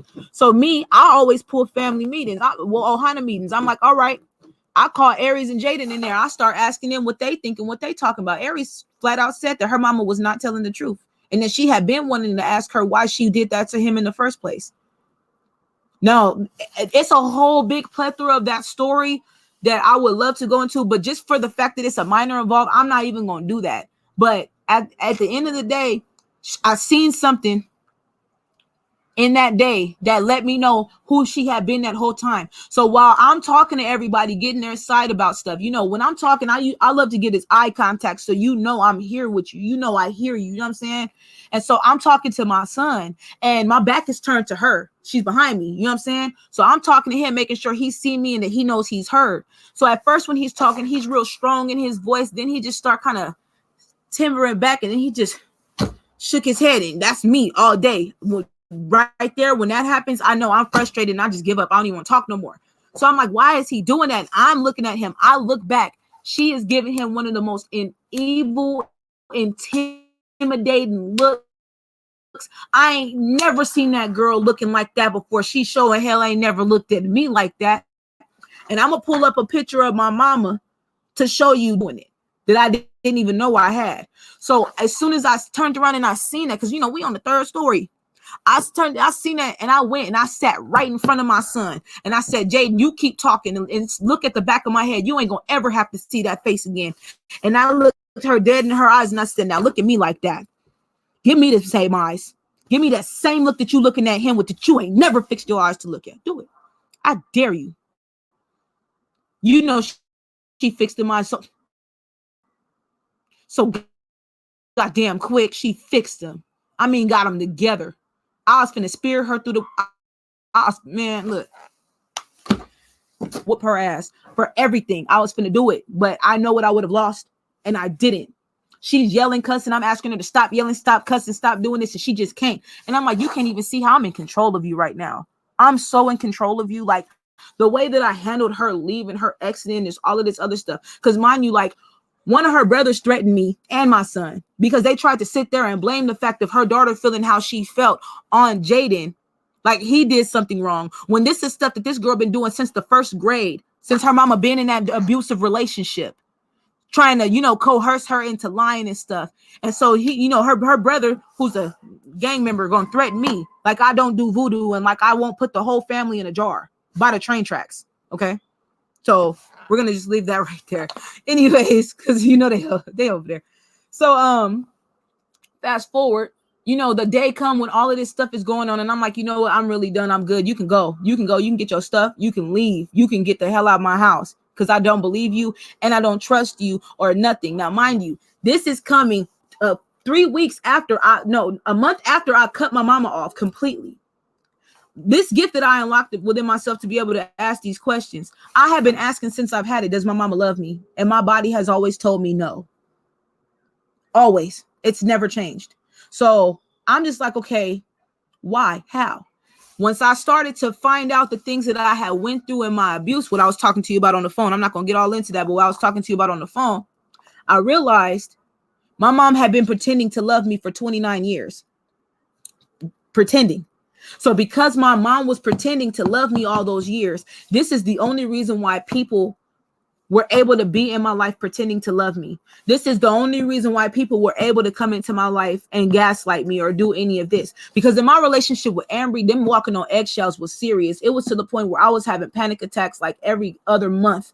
It was horrible. And then even in this relationship, this one, I had 2 panic attacks this year. Mind you, I hadn't had no panic attacks in a long time because I used to take Ativan and shit for my anxiety and depression for real. So,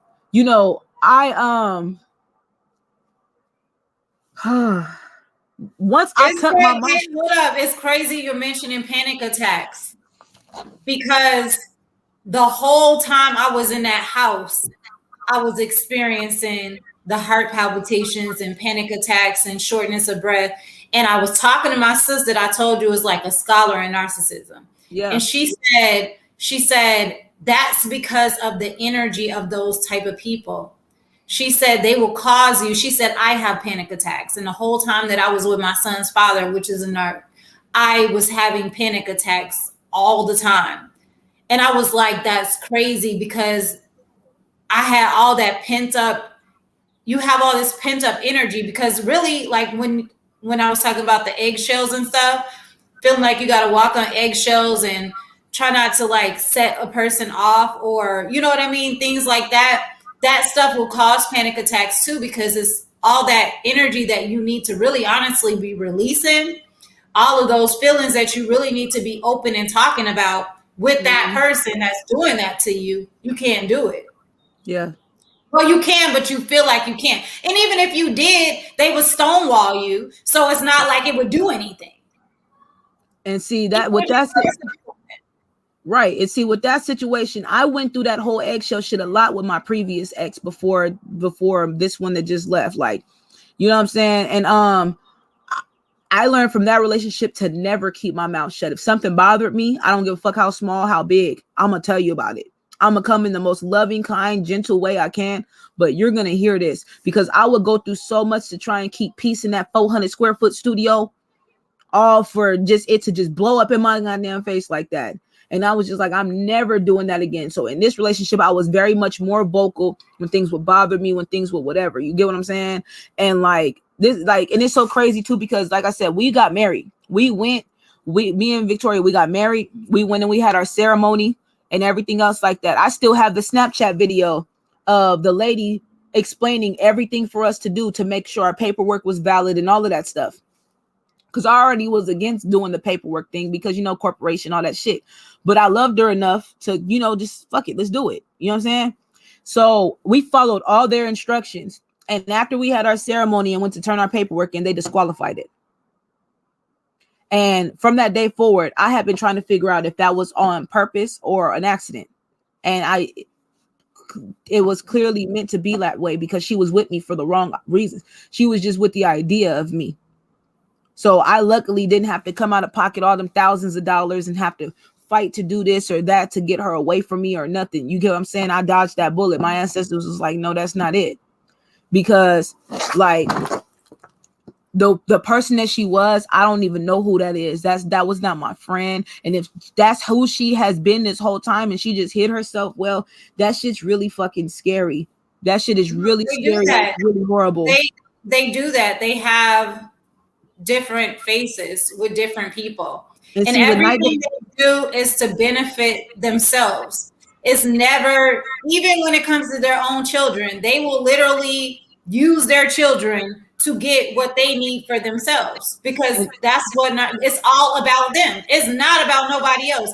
They don't have any type of empathy towards the person they hurt, towards the people they hurt. Like, they don't see nothing wrong with it, because in their mind, it's all about what's going to make them feel better. What's going to make them feel whole. Not, they don't think about nobody else, because it's not about nobody else. Right. They think about themselves. And like, you know, a lot, like I just learned the other day, because facial expressions, when it comes to this, especially when dealing with a narcissist or dealing with somebody you're arguing with a lot, facial expressions really is a big thing. I just learned that there's over like 600-700 facial expressions. Like, no bullshit. I just learned this a couple days ago. And so I'm gonna just show y'all this picture. Okay. Now this is my graduation. This is my graduation from high school. I was pregnant with my son. And at first look, it looked all cool and everything. But right, let me tell you the backstory. My dad is who took this picture. And when you zoom in on my mama's face, you feel me? You see how she's looking? My dad is who took this picture. So that's how she's looking at him. This was one of the only times in my like that around that time that my mom and my dad was even around each other. I never grew up with that kind of shit. Feel me? Like it was creepy how I grew up, bro. And then this next picture right here, this was a picture that I actually, because there's another one that I used to have. They used to be my screen protector that I had of my mom and Jaden, where she was actually smiling in this picture. But you muted yourself.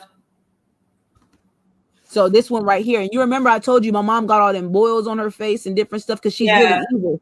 You know what I'm saying? This is how Tori was looking at. She was looking at her husband. But this is the kind of looks that she would give everybody. Like, put it like this: I'm 15 years old. My mom be sitting on the couch watching the news.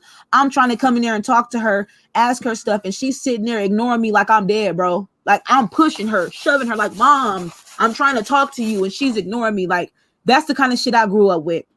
Like as if I was just not alive for real.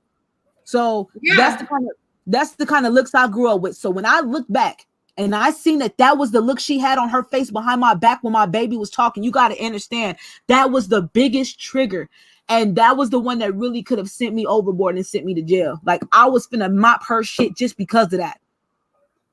But I didn't, because I knew that the reward was greater. Now, she went back to fucking Bakersfield, okay? You deserve to go back to that dirty, rotten ass energy out there with all them niggas and bitches that's gonna treat you like the bitch you is. You deserve that. Meanwhile, I'm out here in this beautiful city, in this big ass house, me and my son getting all the help and all the love and all the graces that we need, all that we deserve. Because if it wasn't for me getting with you, you feel me, I wouldn't have moved out here. So my purpose was to come into her life to help her find out that her daughter was doing all these things, but to herself and others behind her back and behind everybody's back, so that way she could get help. Because baby should have been at the place with the people's getting the help. That's how deep that was. So that was my purpose served on that. Her purpose was to have all of this shit happen to where I could relocate to where my ancestors would love to have me at for the low cost and the pure freedom and bliss of how beautiful this city is that I live in. Mm-hmm. You get what I'm saying? They set me up for that. Now, it was a lot to get here from this point, but that right there, that narcissistic shit that I'm gonna do whatever I can to make sure I'm good, to do me, to get me. Don't nobody like that win. Don't nobody like that win. Even when, because it got so, even with my previous ex, it got to the point where I told her straight up, I just learned today that you're a narcissistic sociopath.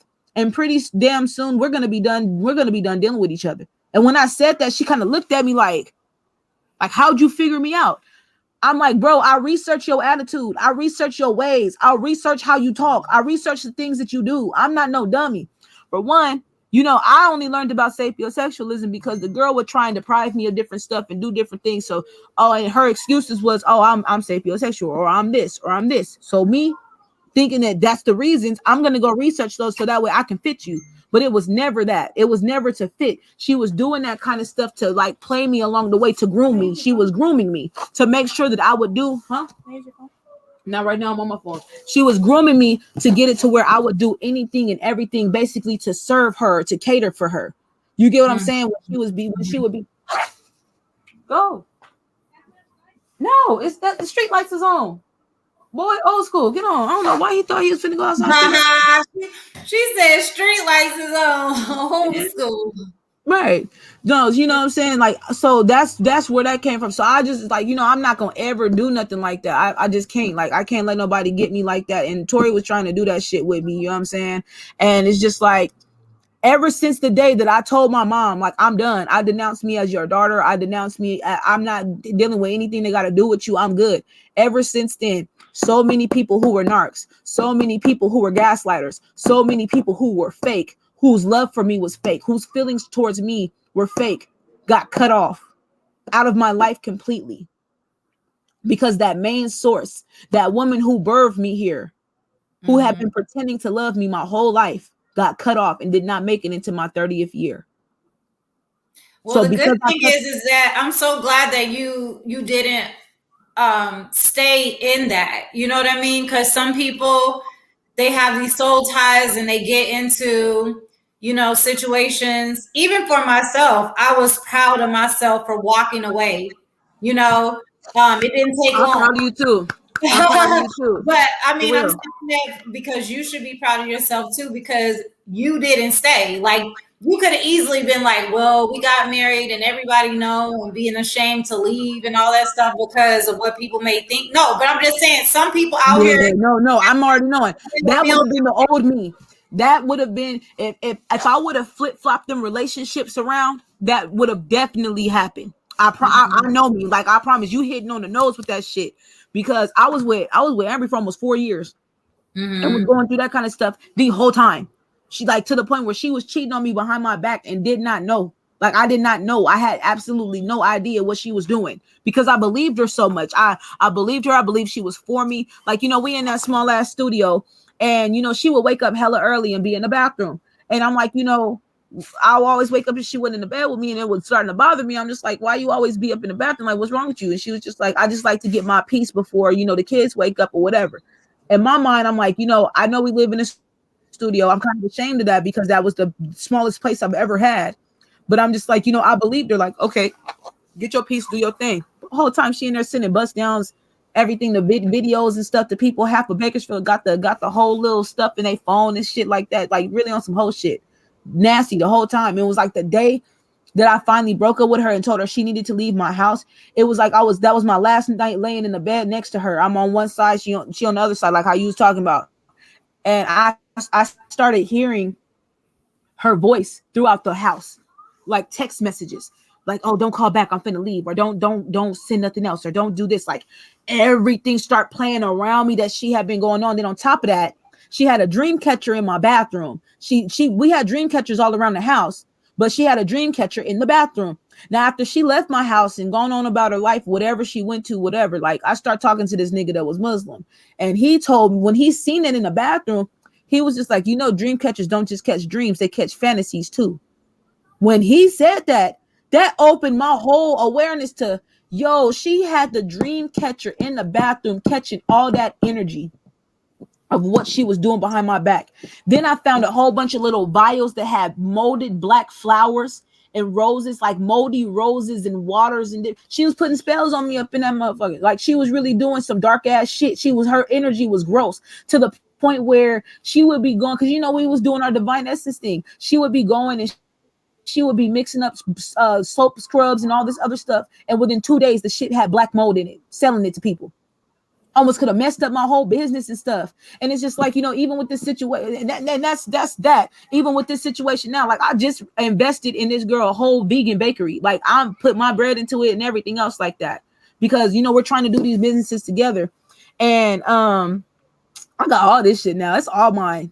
like she was talking about the fact that how the house all empty and stuff now, and just talking shit. No, the house ain't cluttered no more. Yeah, I ain't ashamed of shit. You know what I'm saying? Now the house ain't cluttered. I swear to God, she took like at least like 40 bags out this house.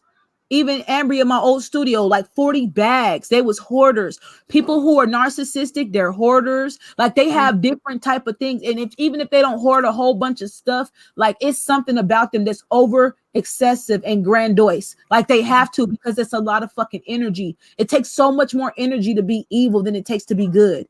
It takes so much more energy to be hateful and spiteful than it is to be loving. And people who are like that, they either have chronic allergies or they have chronic sicknesses or illnesses or stuff just always wrong with them. Like it's energy, and it manifests itself that way. Like, let me see. Let me go. Yeah, like how are you in your 40s and you got acne? That's like a question of mine, but I'm not going to say who I'm talking about, but she knows who I'm talking about. You got a whole herbal business, you're an herbalist, and you have a pimple face. How? That part. Just trying to figure it out. How do you have bad skin and you're a herbalist? Right. Like my house was like my house was so freaking chaotic. And the only reason why I even took pictures of this shit is because there was this one night, because we had broke up for a couple days, and I had went to stay around the corner at one of my homegirl house. And, you know, in those days away, I felt so much more lighter. I knew that my son wasn't getting treated no kind of way. I wasn't getting treated no kind of way. So I had already like mentally moved on at that time, which made it so much easier when she actually left the house and was gone. But what it was, I had went to go because we had just drew out like some menus and like some food that we were going to be selling and doing and stuff like that. And so I had been trying to go and, you know, get shit started, get shit going. And every time it was like time to go work, she wanted to get into arguments. She wanted to do this, wanted to do that. And it was the same type of shit with Ambry. Like a lot of my stuff that I have for Divine Essence and Co. I've had since 2020. I still have stuff from 2020 to sell and make money from that I ain't did nothing with, because it was like Ambry had like shields or different shit over that she, or she couldn't do none of the shit with me or didn't want me to prosper. Like these bitches hate themselves so goddamn much that they became haters of me. Like because it's not about me. I didn't do nothing. It was never meant. It was never meant for you to do it with anybody. That's the whole point. That's what happened with our ancestors' remedies. Like that was already my idea, my name. You know, I was the one doing the research on it. So I'm gonna just show. Let me see. I'm turn my brightness. I'm gonna just show like this is how my house looked when she was still. Can you see? Not really. A little bit. Not really. I know it's bright. Let me see. But you're not supposed to be doing your store with nobody else. That's why you ain't jumped off like that, like you supposed to. Yeah, I'm already knowing. You can't even really see the house like that, but it was junky, man. It was junky. Yeah, I see. It was stuff everywhere. Everything was all cluttered, and you know she broke my altar. She threw a suitcase down, and she had really explosive anger. You feel me? And I let her know that the first person that was ever in a abusive relationship was a Leo woman, because she's a Leo woman, and she had really like explosive behavior. Like this, how my room was looking and shit. Like it was just horrible. And my snake died. My snake died like a couple days after this shit. And how did your snake die? She choked on some of her bedding that was inside of her thing. Like my house was just so junky, like everything, it was all just chaotic and all over the place. And it was because of the fact of her energy. You get what I'm saying? Like our energy together, her energy, it was bad. Like if I go and I walk through my house right now, you'll be like, damn, it's really fat up in there, because it's so much more space. It's so much more open. It's so much more clear. Like they will be hoarding, hogging so much stuff, talking about they're going to use this, make this and create this and do this, and didn't do nothing. And you know, I'm just going to tell you this much. Cleanliness is close to godliness. That's all I'm going to say. So, no, for real. At the end of the day, you know, if it's cluttered, then your whole, the energy, your whole realm, your whole, like everything in your home is going to be cluttered. Like it's. And see, I lost out on that red flag because, like, with Ambry, because, like, there was this time when, because she was living with her mama. I think this girl, 32, ain't never had her own place, but that's her business. I'm sitting there, you feel me? And I'm at her house, and she lifts up her bed because she was like, I need to clean up under my bed today. This girl had at least a year worth of trash under her bed. See, I can't. She had a year worth, and I did not judge her. You want to know what I did? I helped her clean it. She talked about how she was depressed and how she was suicidal and how she was this, that, and the third, and that's why she was like that and everything else. But mind you, around the same time, her room looking like that underneath, because she would cover it up with all this other different shit. The house was just like anyway. But you know, all of that. My son showed me some videos of her daughter on TikTok and some booty shorts with a basketball on her stomach dancing to the Baby Mama song and twerking and everything at 6 years old. So what was you really doing? Was you really depressed, or was you out here doing the same kind of stuff you was doing in my bathroom and not paying attention to your child, and you were dirty? You was just a dirty ass bitch. Is that what it is? We don't know. The world may never know. So that's what that is with that. So it's just like I couldn't keep the house clean no matter what. And it's just like, you know, now that everybody is just me and Jaden, it's just so much clear. It's so much more open space. Like, dog, like you can look up in there and see like it's open, it's clean. Like I walked y'all through my spot. I don't give a damn. Like that energy that comes with narcs, it's loud. It'll always feel like it's loud.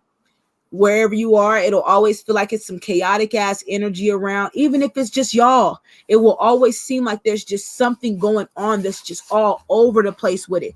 And that's that loud ass energy on the inside. They are very highly energetic beings, but the amount of energy, the energy that it is, it's bad energy. It's not, energy cannot be created nor destroyed. It's just there, and it can be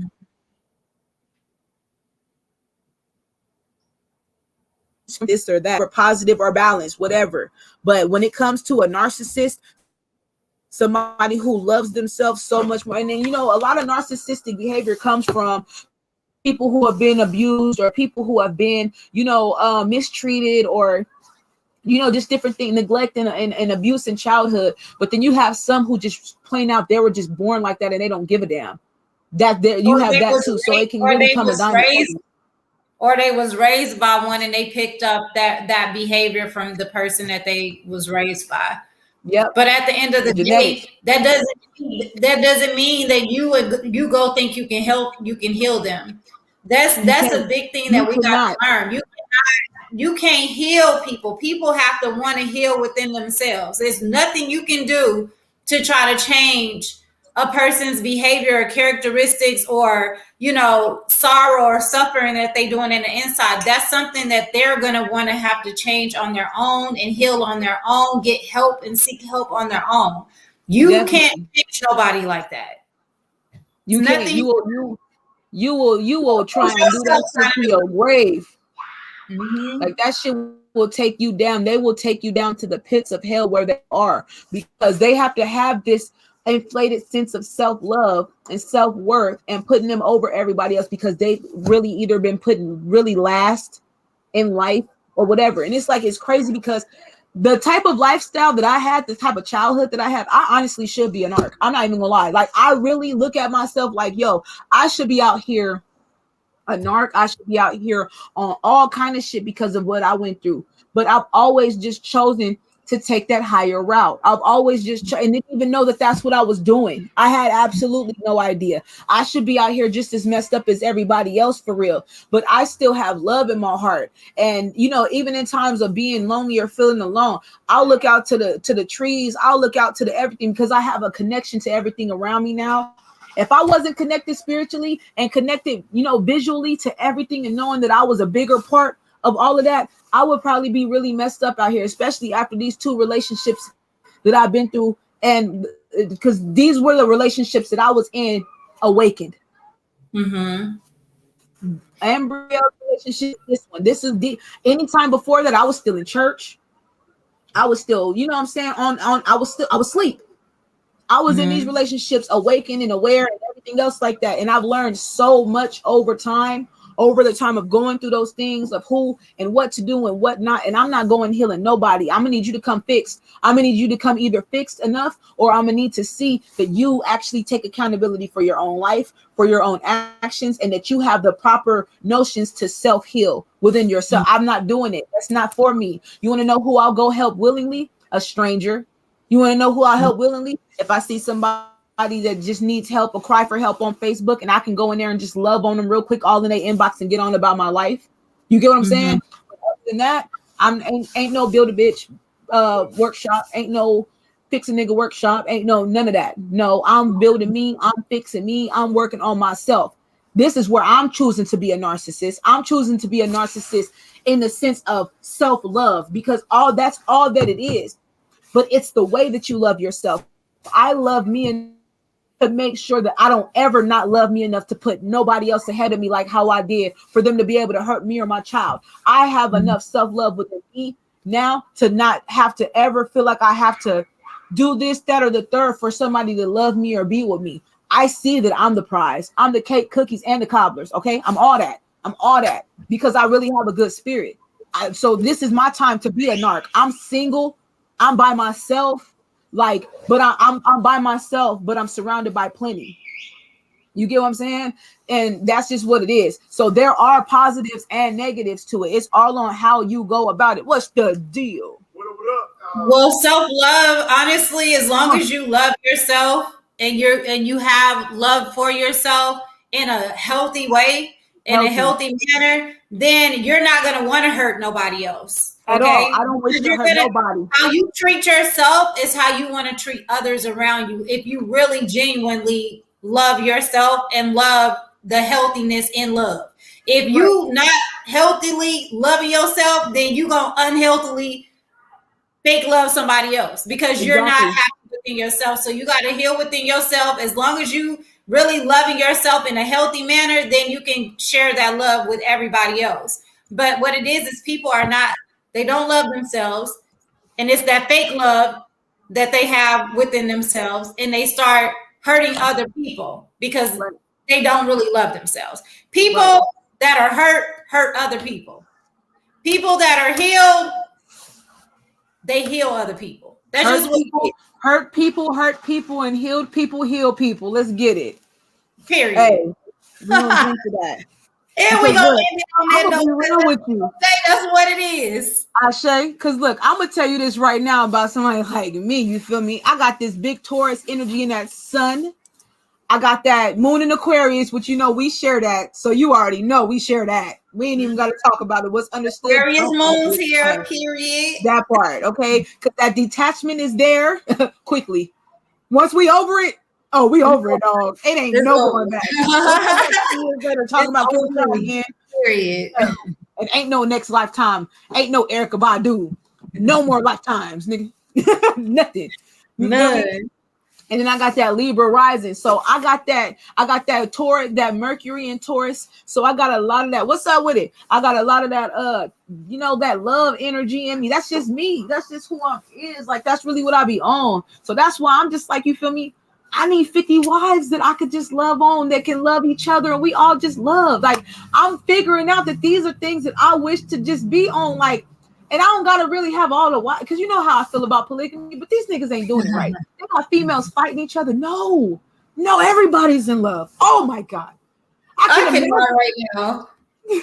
My brain we better end this live because she talking about a whole nother subject. Ain't got nothing to do with it. No, but I'm just saying on the fact of love, though. Like, I'm saying, like, I got so much love in me to give to where I can't let nobody who don't love themselves take me away from that.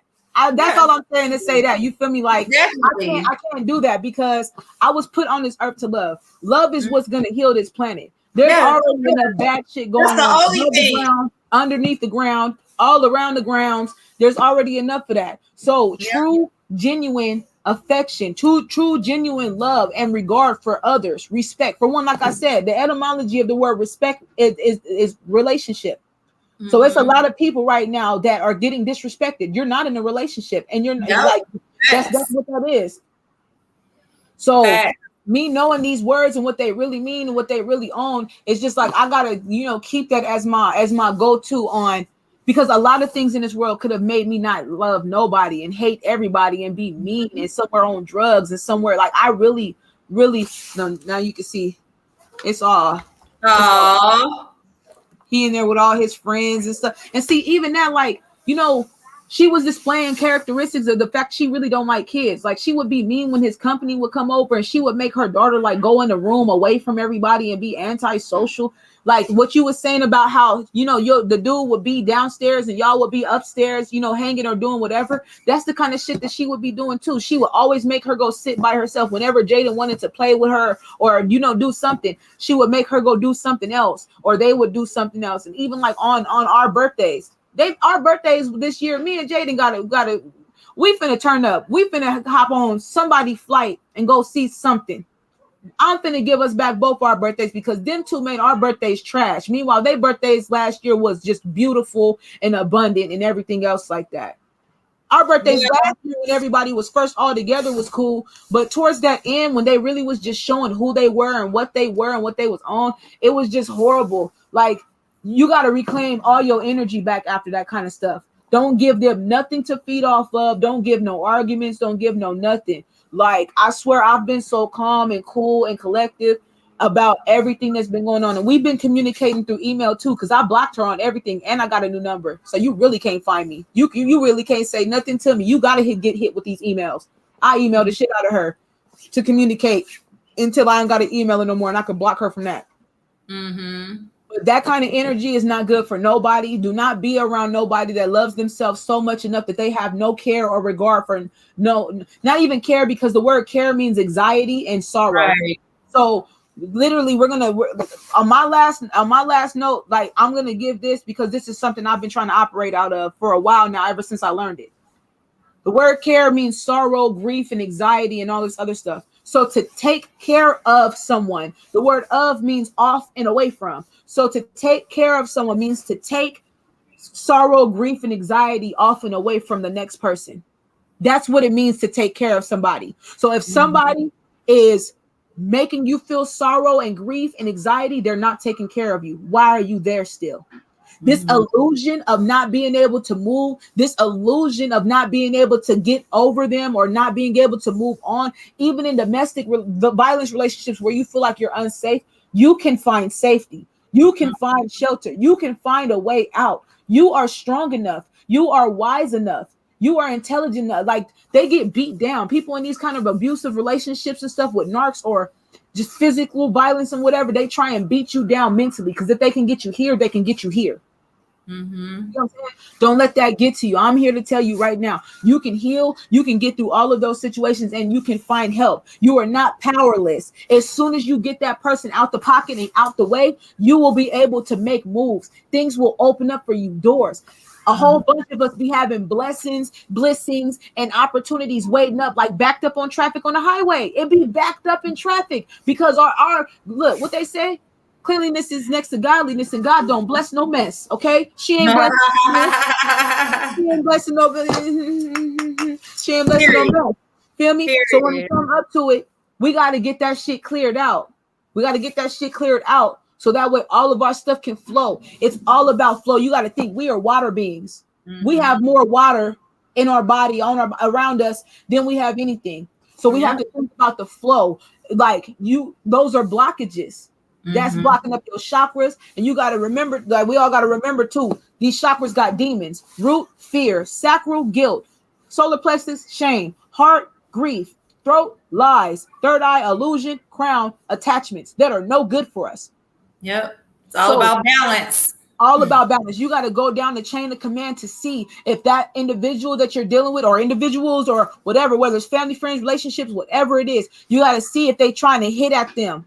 Because I'm just to give an example, on church on Sunday, they hit them bottom three chakras. They sure do. They hit them bottom three chakras, make you feel guilty, make you feel ashamed, and make you feel scared. They do it with hell, they do it with tithes and offerings, and they do it with you. So you get where I'm going with that. So if they can do that at a church, and you go in there to try and get your soul saved, whatever. And another thing too, your soul is your physical body. I'm tired of people saying that. In the etymology, it says that the soul has always been the physical body. That's why they said we turn spirits into walking souls. We are that. That is that. You know what I'm saying? So if you're saving your soul, you're saving yourself. A changed mind is a changed soul, is a changed self. Like, we got to move all this stuff out the way that takes away from the illusion of, do we really think that whoever allowed us to be on this planet really wanted us to go through all of that kind of pain. I don't believe that. I don't believe that. We get through these, we deal with these families because that's our first relationships. Them is the first peoples we around before we get introduced to the real world. So that dynamic is what that dynamic is what starts up a whole bunch of shit. So put it like this, like my ex, my most recent ex, her mom had her at 16 and had children every 2 years after that.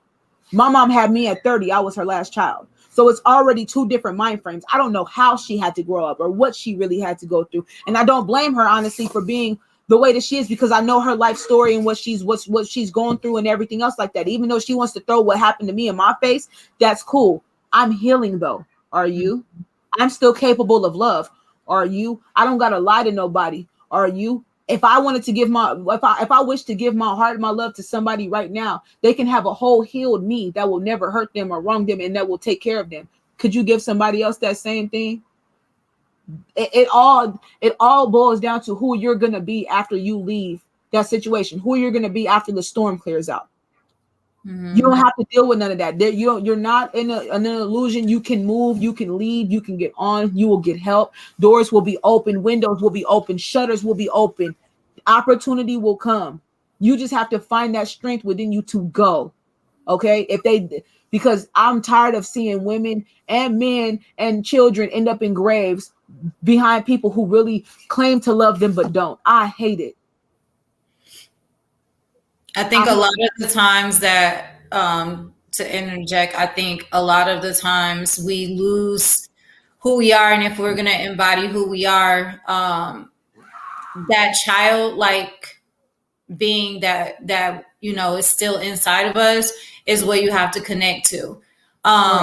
Before all the trauma, before the manipulation, before the indoctrination, you kind of gotta try to tap into your earliest remembrance of when you were in your most innocent state, where things were just, your mind was free for you to believe and think and feel and create and play and be joyful. Like, you have to kind of go into those places. I know I did. I'm just speaking from experience. You kind of have to definitely go into those places before all of that trauma, because that's part of your healing. Because it started at some point, either from a child or a teenager or a preteen or whatever, or adolescent, but go before that started. If you can, go back as far as you can. Right. You know what I mean? Like, to that place, and tap into that place. Because once you tap into that place, it kind of gives you, it gives you a sense of who you were, who you are, not who you were, who you are, because you're still that being. It's just that other things have evolved and happened in your life that has changed you and your thought process from being that free-spirited child.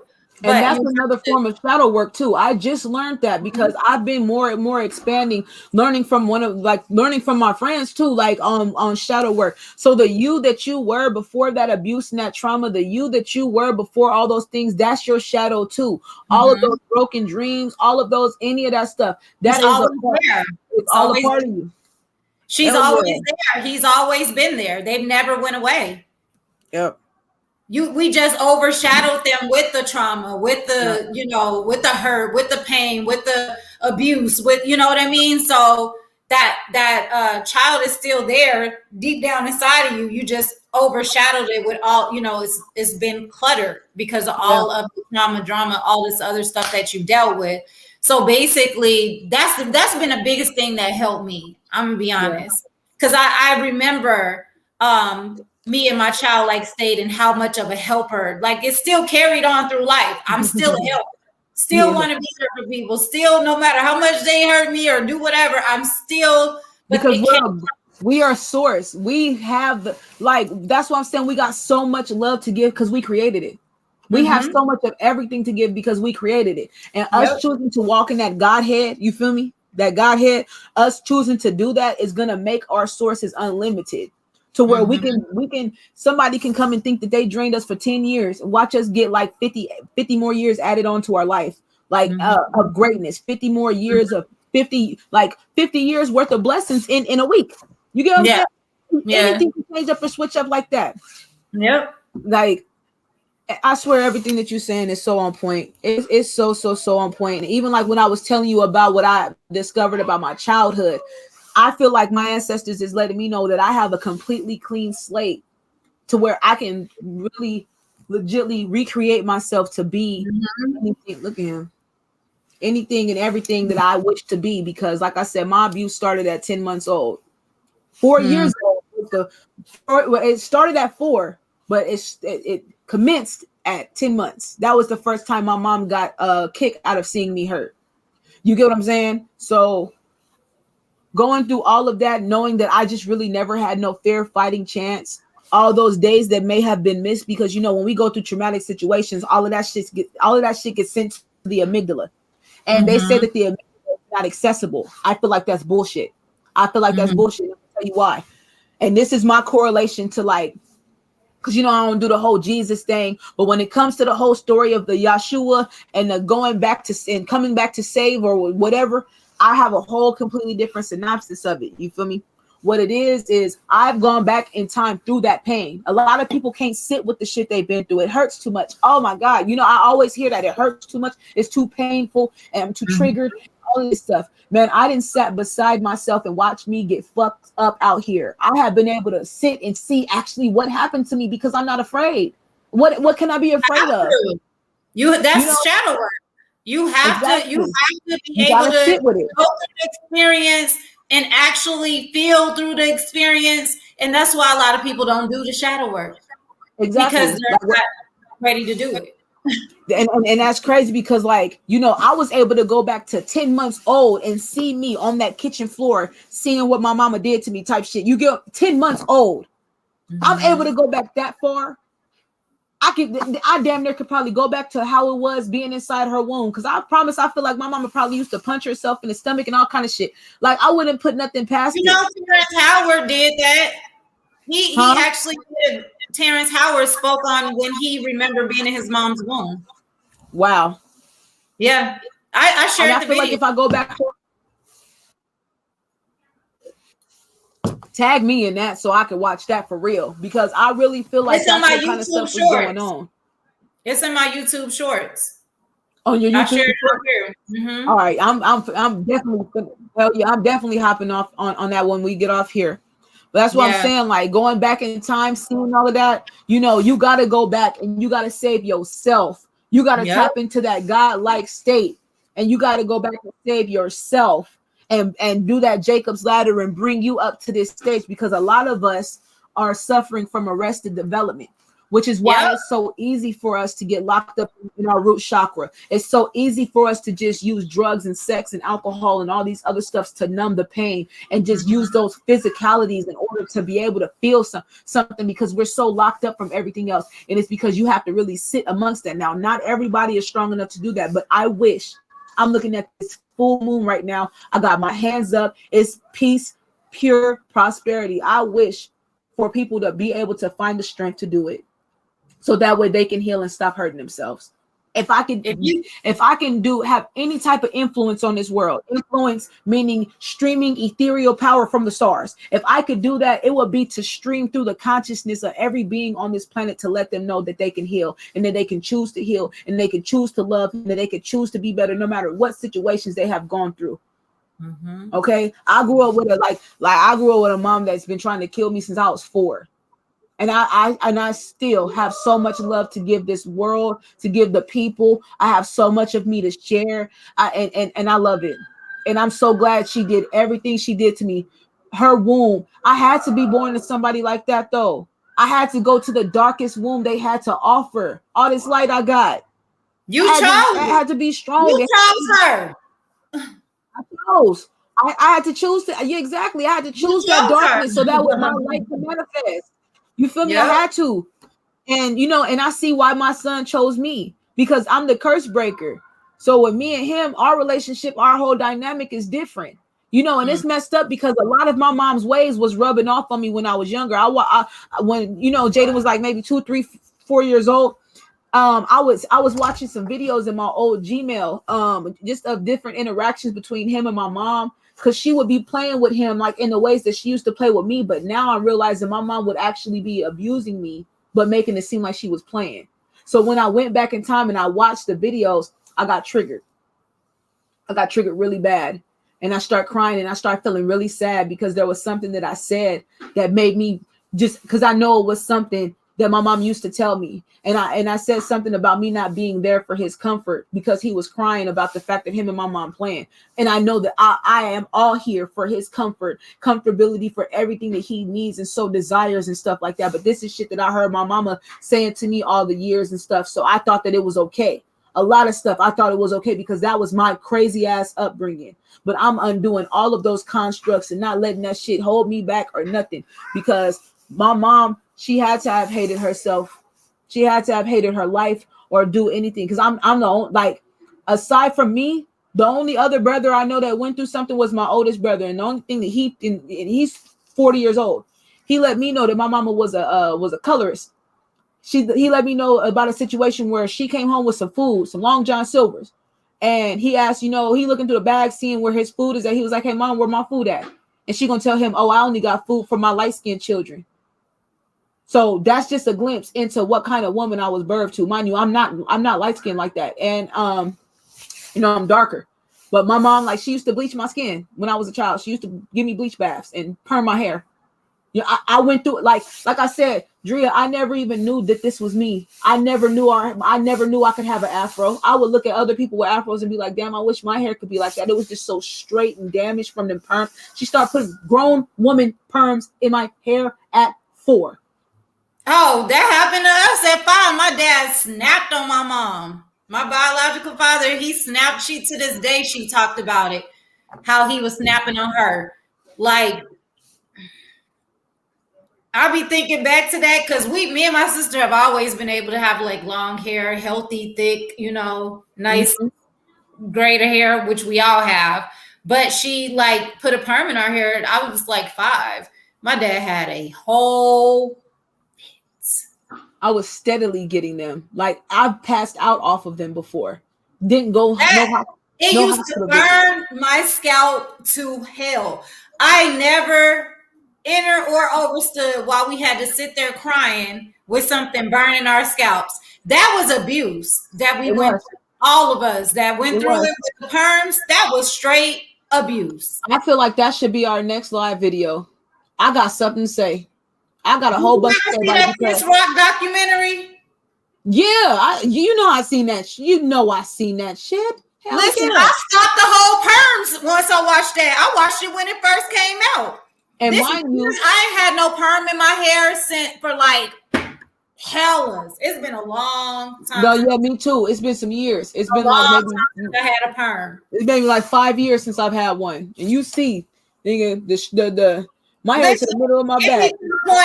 It be to the point I could wear my hair in a fro. I could wear my hair in braids. I wear my hair, all natural, whatever. I could wear it straightened out, and motherfuckers be thinking I have a perm in my hair. Like, regardless, my hair I got some nice hair. Period. Yeah, you got good hair. So I'm like, at the end of the day, we got the best. You feel me?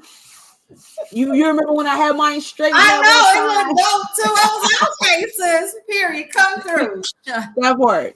We can wear our hair however we want to wear our hair, and we don't have to have no perm. Right. Facts. Ain't never had to have one. We just never had to have a perm. We just needed good products and everything else like that, and love and care. And water, moisture. Right. Love and regard. I try and use regard instead of care. So love and regard for our hair. That's all we've ever need. And water. Like, all I put in my hair is water and my hair product that I make myself. That's what I put in my hair, and that's got me cracking like this. Okay. They're going to be asking what your hair product is. Just let you know. It's called Ashe, you feel me? It's how I'm looking. It's how I'm coming through. It smells delicious. And so it be. So it be. Because no, when I was doing the research on perms, I was learning that while we were getting perms to chemically straighten our hair, the Caucasians were getting perms to permanently curl theirs. Curl their hair. Oh yeah, I know about that. Yeah, I was back in the era. Oh yeah, I'm already knowing. Where they was perming their hair, but they was doing it to curl it. And we was out here perming it to straighten it. That psychological warfare. Yep. I feel like we should go down the list of all them kind of topics and get it cracking on that, because that talking about that hair stuff, like that really is deep. Did you know that they're supposedly, because somebody had posted about it today, Lady Shay had posted about it today, and supposedly all the so-called, because you know I'm colors black, so-called black women across the nation decided that they're going to have wear their hair pink on the 8th or something of this month. And I'm like, when she posted it, she's like, let me see how many people are going to wear, how many sisters are going to wear their hair pink on the 8th of June or something like that. And I'm like, and who orchestrated this? Like, and she's like, oh, the sisters did, like all of us sisters. I'm like, how do you know all the sisters did? I'm not like shading her. I'm just saying, like, has a corner flag. Okay, you can talk to me about it when I'm done. Thank you. what are up with these like trends? And first off, like, why would we be coloring our hair pink or wearing our hair pink? Like, what's the purpose of that? Exactly. And my thing about it is, I'm not finna make, for one, I know that colors. Damn, what I got to do? Oh, I got to take my clans. I know that for one, pink is a color of the inside of our flesh. Pink is a very important color when it comes to just creation itself, because niggas is brown and pink. So I'm not wearing nothing pink unless I know what the hell the cause is, because you're not gonna have me out here looking like a tongue by the head, nigga. We're just good. Like the whole, like the boat thing that was happening on TikTok, where everybody was like in the boat and stuff. And I was like, what is this about? Like, why is everybody in a rowboat? Like, it just be stuff like that. Like, if it don't make sense to me, like off top, it has to like ring a bell, or it has to like resonate immediately. If it don't resonate and it's gonna take all this programming and people doing it and all this shit in order for me to jump on, nobody got time for that. I'm not gonna jump on board, because I'm not a monkey do type of person, and I don't follow the trends, and I most definitely don't follow the crowd. So right. If it's a follow the crowd thing, I'm never gonna be a part of it. Okay. Mm-mm. Never. I'm just never. You want to know what we're gonna be doing on the 8th? What are we gonna be doing? We're gonna be living our goddamn life, sitting real pretty, sitting real melanated, highly favored, highly valuable, with this sandy brown aboriginal hair we got. Okay. I'm not gonna put no chemicals in my hair. You want me to chemical my hair for the trend? Or wear a wig, and I'm definitely not wearing no clown ass wig. Because if I do get a wig, I'm gonna call myself Barbie. no, ain't nobody finna do that. Can we have a day where we go and just check on our neighbors and make sure everybody cool? Like, can we have a day where everybody go live and tell people to stop listening to trash music in front of their children? Can we have a day where we actually meet up in groups in around our neighborhood of like-minded people and map out a plan in case when the grid goes down, some shit like that? Like, can we do a nationwide? I'm trying to start an all women's Black Panther party. I'm trying to do some shit like that. Can we do that on the 8th? Can we call a meeting to see who really with the funk like that? We want the funk. Gotta have the funk. We want the funk. I'm just saying, like, can we do something like that to get it moving and shaking around here? Because they be doing too much out here. You know what I'm saying? That's all I'm saying. What is pink? I'm just trying. I just got off the post. I didn't. Send me the link so I can look at that shit. You know, I can ask about it and see. I'll tell you what they own. Matter of fact, you said they. It's the girl, Lady Shay. Lady Shay, she was sharing it. She was sharing it. Let me see. It's legit. Are they doing it for a good cause? Is there a bad cause to it? Bad cause. Okay. Is it gonna help the collective? Not gonna help the collective.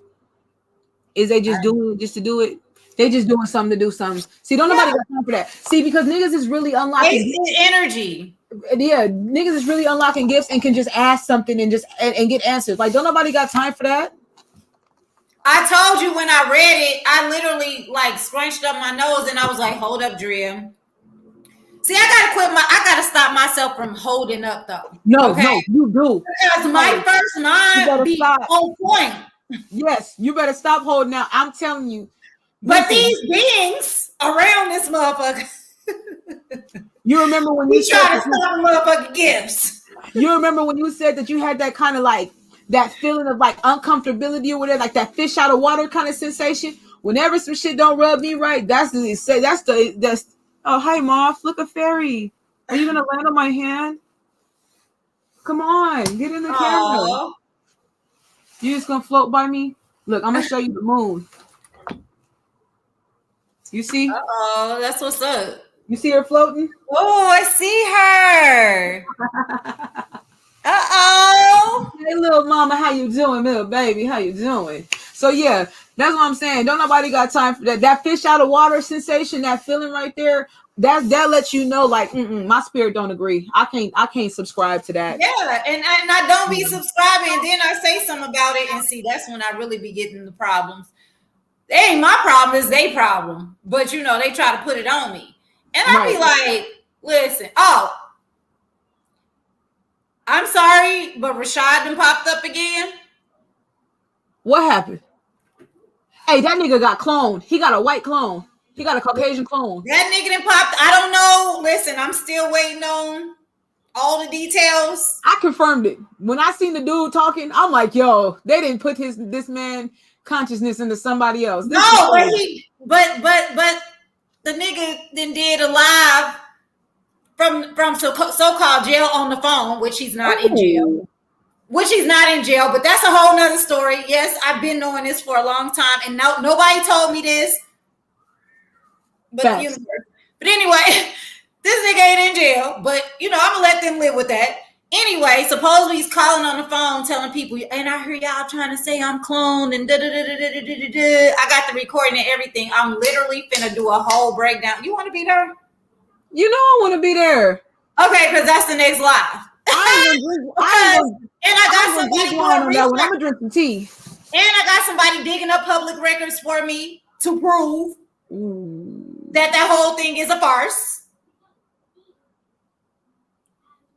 There you go. It's going down. I got my detectives on. See, I didn't touch it for a long time because everybody was all in their feelings and feelings hurt.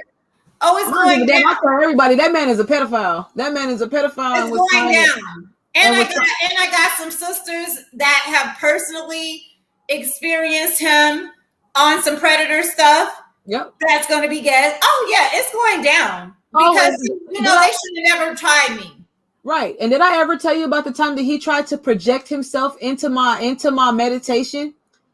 I told you about that. I've heard hundreds of stories like that. So I had to literally exercise that nigga's energy out of my brain like a demon. Like I had to like you know how in the videos in the movies they be like body like this, all like this. No, I had to exercise his energy out of my fucking body for real. No bullshit.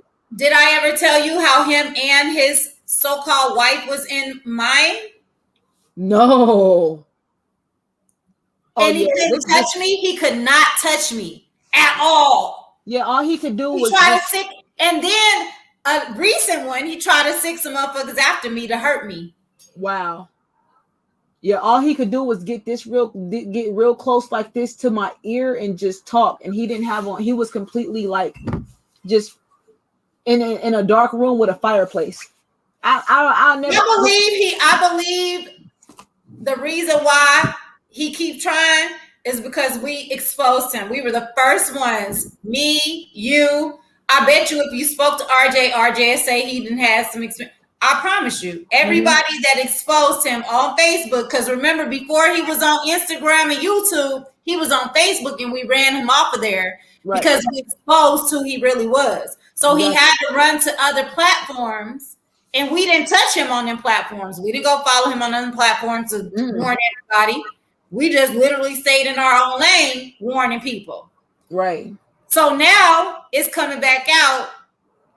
Basically, people been exposing him because now it's people waking up out of it, right? And exposing him and his quotes, because he still got a quote because the video is still getting shared, and everybody's like, "Oh my goodness, they locked him up because He's And such on a every video I see, I get on there and I dog his ass every time. I don't give a damn. Y'all over here worshiping a pedophile. Y'all weak as hell. Y'all need to get y'all spiritual strength up and stop looking to these people to save your soul and give you knowledge and information that you could go and find yourself and get through downloads. Y'all weak as shit. Get on.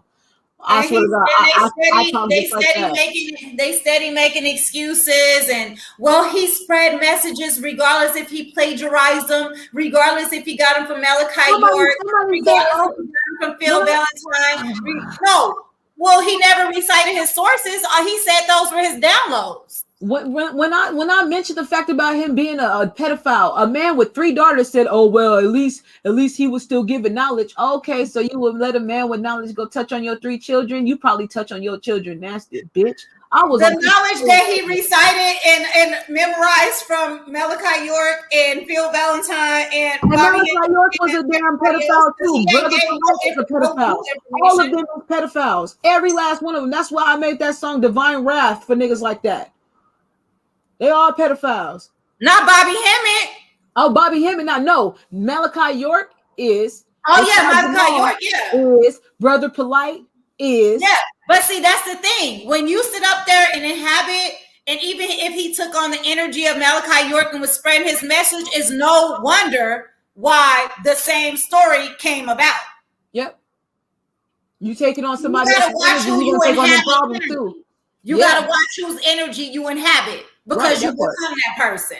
That part. That's why I be telling people, don't follow me. Don't do that. Hey, look, I come on here and be as real as I be in person. You gonna see. I'm gonna see your face. I'm gonna finally be able to be face to face with you next month, and you gonna see that just as much as I be on live or whenever I'm in a place where I'm public and people see me, it's the same shit. This is me on my everyday life. You know what I'm saying? People like that, like. And I know that I'm good, and I still don't want people acting like me. Don't act like me. Don't worship me. Don't be watching a whole bunch of my shit. Find your own way, please. Yeah, that part. I'm still searching for information. I'm still trying to build and rebuild and gather back everything that was taken from us and wiped away from us. So please don't ever idolize me like that. I am not that. I am a reflection of you, and I'm out here working to get me better, and you do the same thing. I will never. That's always you always see me on Facebook, everything, because people like, my children watch you, my daughters watch you, I'm like, hey, that's why that be my disclaimer every time. This is my experiences. This is my journey. I can't tell you what to do on your journey. I encourage you to go within. Go within. That is always my phrase, because I don't want to be responsible for other people's lives and energies and their salvation realms. Like, that's not why I'm here. Like, I'm only here to fulfill my purpose, not everybody else's. And it really be, and this is how I know, like, because it really just be saddening me, because I know that the people who will take responsibility for somebody's salvation in these churches, they'll lie and they'll cheat and they'll steal. And then when we come out of the churches and stuff, we're scared. Mm-hmm. Thanks, ladies. I identify with everything that was being said. This helps to bring so much healing. Oh, you're welcome. You're welcome, goddess. I meant to highlight it. Oh, okay. Yeah, they'll come out of Christianity or out of these religions and stuff and be looking. I've been there looking, seeking, finding. I done been through the love and light community. I done been through everything. Because who wouldn't want world peace? Who wouldn't want this? But when they couldn't answer my questions as to, okay, if we're all equal and this is all what's going on, why is it the people that look like me and got this hair and been through the worst stuff, nobody could give me an answer? So I had to go deeper past all of that. Then I went past all the stuff into just when it was just us here type stuff. So I'm just like, I know that coming out into that, people are scared. They don't know what to do. Hell has been beat into them for years. So they still, like, I finally got over the hell complex last year. I'm gonna be real. No matter what I was talking about, no matter what was going on, my mom told me at 12 years old that I was gonna go to hell. So in the back of my mind, still playing on replay. And I mean last year by only December type shit. You know what I'm saying? Like around the time when my granny passed away, my mom's mom, you feel me? So like that shit was still, when my granny came and confirmed to me that hell is here and it's not there, and that I am to be all of who I wish to be and will to be, that's it. that's when I was able to kick that shit out of my head. So that's why I try and like make myself available for those who are coming out of Christianity and out of the churches, because they can fall into the hands of one of these fucking predators. You get what I'm saying? But they do. That's the whole reason of why they have. This is the biggest reason. Even if you look at my most recent post about Rashad, this is the biggest reason. And it's not just him, it's Spiritual Soul and Young Pharaoh, all these people. They look to these people for saviors because they left from one religion and indoctrinated mind to another one, because they never let go of understanding and overstanding. They never let go of understanding, but they never started inner and overstanding that the savior is you. Right. The savior is within. Seeking within. So they haven't grasped that concept. So they leave out of one indoctrination and then they go to something new, but yet it's still worshiping someone. They still find themselves gravitating to worshiping somebody outside of themselves. And that is the biggest reason why they are disappointed. Honestly, I really feel like the lady that was stalking me saw me as a savior. And at the point where I'm drinking wine, which I never hid, so I'm surprised that they didn't know that. But you nigga, I stay with a glass. Red wine. I got some Merlot. So anyway, but I feel like when she saw me be in my element outside of what she seen me as far as a speaker on Facebook, then she felt she needed to expose something, because in her mind, she created this image of me that was never me. That's exactly what she did. Damn. When was you able to correlate and bring all that around full circle like that? Because I know that came with a realization. I could see it in your eyes. Right now, while we're talking, I knew it. Because you had that while we're talking, because I'm like, when I start talking about people saying their children watch me now, I'm like, wait a minute, hold up. So that because I have had people worship me even, and once I recognize it, I have to let them. That's when I started putting those disclaimers in my videos. Once people were starting to be like, they saw a star, like I was a star whenever they would talk to me on the phone, or like FaceTime me, or like meet me over FaceTime, or like when I said that I was on the phone with you, my son was like, oh, the famous one. You see, and I don't like that. So I was just like, once I started like noticing that, because I was just like, hold up, nope, I don't even want that pressure, because ain't nothing perfect about me. I'm literally who I am, and I'm not gonna apologize for who I am, because I'm exactly who I need to be. I'm always, of course, being the better me, but in this point in my life of where I am, I'm on the right path. So I'm never going to apologize for being me. You know what I mean? And my whole self. I'm never going to apologize for that. So I have to put those disclaimers out there. But now that I'm thinking about it, that's who she saw. She was looking at a savior in me. And it was her own perception of who I was. She never knew me. Right. She just knew of what she saw on those little clips or little live streams that I would do. That part. Because when she came in my home, she's like, "Oh, it looks a lot bigger on live stream." Already just looking at and that always struck me as weird. Like, I don't like it. I see that kind of. I'm from the hood. I look. It did strike me like I was like, "Excuse me," but okay. Like, how's it supposed to look? You're literally looking at one piece of the screen on whatever, would show. Like right now, all you see is my plants. Hey, probably looking at the ceiling and some canvas right here. Hold on. Let me tell you about yourself, because it's cracking, okay? I love the bohemian ambiance. The white shirt bouncing off the back, plants in the back looking real naturious. That's for nature. I just made that shit up. You like that? I like that. I swear to God. You know, I used to make up words all the time with my own meaning. Do it again. No, ancestors tapping in right now. We need to create our own language. Talk our. Listen, the Wi-Fi is not working. Yeah, okay. I haven't been able to connect at all. Okay, I'll fix it in a second. The words we be like you know how they like we be clubbing. Everybody. I be saying we be all the time. No, still. that is an affirmation. Like to be means to exist or to come in existence. So I'm like, we be rich. We be rich out here. We finna be rich out here, okay? Like all these slangs. No, talk how you talk, write how you write. Don't use no damn punctuation marks because that cuts. Like if you're writing out affirmations or writing out things you're trying to manifest, do not use punctuation. Punctuation cuts it off and starts another sentence. They don't want us to know this. Fuck all the stuff that they taught us about that. No, when it comes to us doing our spiritual work, because I'm gonna tell you this right now. This gift that I have, if I ask a question, I don't even have to ask the words in order. I can mix up the words and ask anything, and it's still gonna give me the correct answer. When it comes to the divine and then it comes to the spiritual realm, it's not logical at all. This is a logical reality. We have to stay within logic in order to make it out here. That creative aspect that's on the outside of this reality, nothing makes sense. Everything. So it's kind of like those little, they're not really even puzzles, but those phrases that they put on Facebook where they don't even match. The words don't even, the spelling ain't even the same, but we still can read it. Damn right. Okay.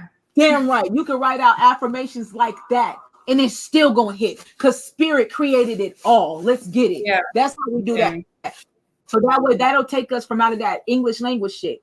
I'm trying to get away from that so bad. That's why I got like 4 more Spanish songs I'm finna drop. Like I'm getting away from this shit. And even with that, I'm gonna get away from that.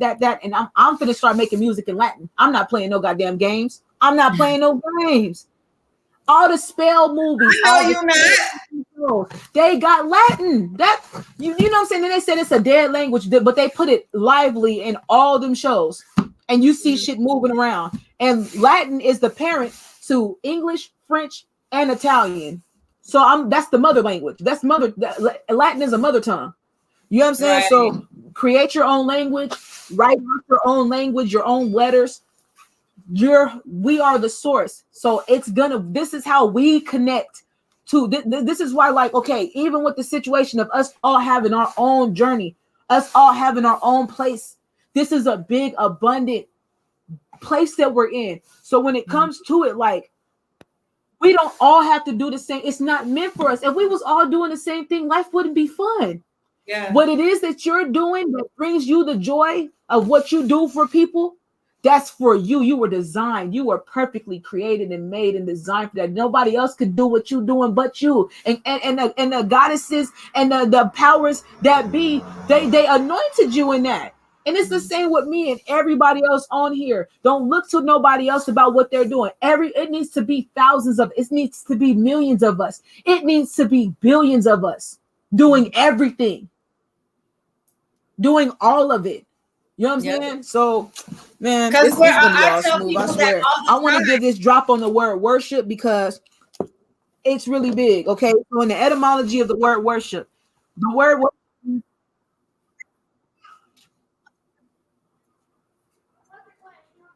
for real, worship and worth go together. We're gonna say that worship is action. Okay, so worship means the condition of being worthy, dignity, glory, distinction, honor, and renown. It did not become anything about reverence paid to a supernatural or divine being until the year 1300. In its origination, to worship meant to be in the condition of being worthy. So as long as we feel worthy within our own lives, that's already a form of self-worship. That is what we're supposed to be doing. We worship those things that bring about worth and dignity and value, okay? The word worth means significant, valuable, appreciated, highly thought of, deserving merit, honorable, noble, of high rank, suitable, proper, fit. This is all that we are because we're perfect. Stop saying y'all not perfect. Yes, we are. Perfect means in working order. We are perfect. We're alive, right? We're here.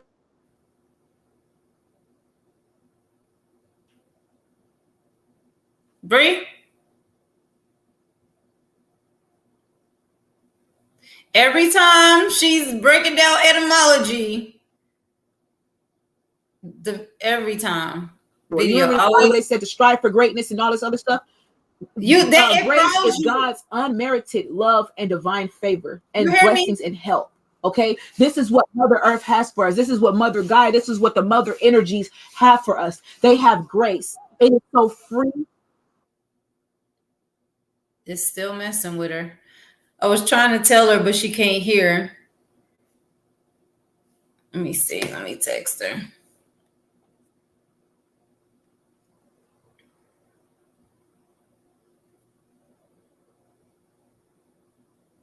Okay, she jumped off. Maybe she'll jump back on. But y'all definitely, as y'all see, she was dropping jewels. That's the etymology, just in case you all aren't familiar with etymology and the original meaning of words, the Latin words, which was, like she said, the original language before English. Hold on, she just left the thing. Damn, sis, I don't know what happened, but I just got cut off. I'm glad that I was able to give that drop, though. I'm going to try and get it back on, but if I can't, you already know what time it is. You know they do stuff like that when it's going up, so I don't know. I'm trying to get back on right now. I'm going to see. She says she's trying to, yeah, I don't know if y'all heard her, but she says she's trying to get back on. You know, she don't know what happened. That always happens when she's speaking on etymology. So, I'm typing her back.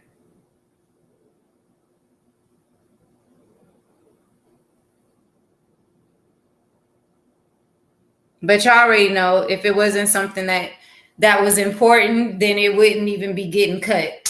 So every time it's about changing how we speak, the words that we use, which are spells. I get on my family all the time about words and them being spellings and spells and teaching and learning new things all the time. So tap into it. I'm not sure if Bria will be able to get back on. But anyway, next live stream, I'm going to put this disclaimer out there. I am going to be breaking some things down about Rashad Jamal. And the only reason I'm going to do it again is because, like I said, recently it's been some more developments, and I just really want people to, like, for me to be able to shine a light on darkness and the deception. I have an issue with deception. I don't care who this person is supposed to be, who they claim to be, who people worship them to be or believe them to be. You know, I like to bring forth truth and knowledge and, you know, like I said, get rid of the deceit. We don't have time for deceit, you know? It's all about truth and knowledge at this point. So, and if this is going to be a part where it's deception on our people like that, then it's like I can't sit back and just allow it to happen, and I have the information. So I have to spread the knowledge, the information.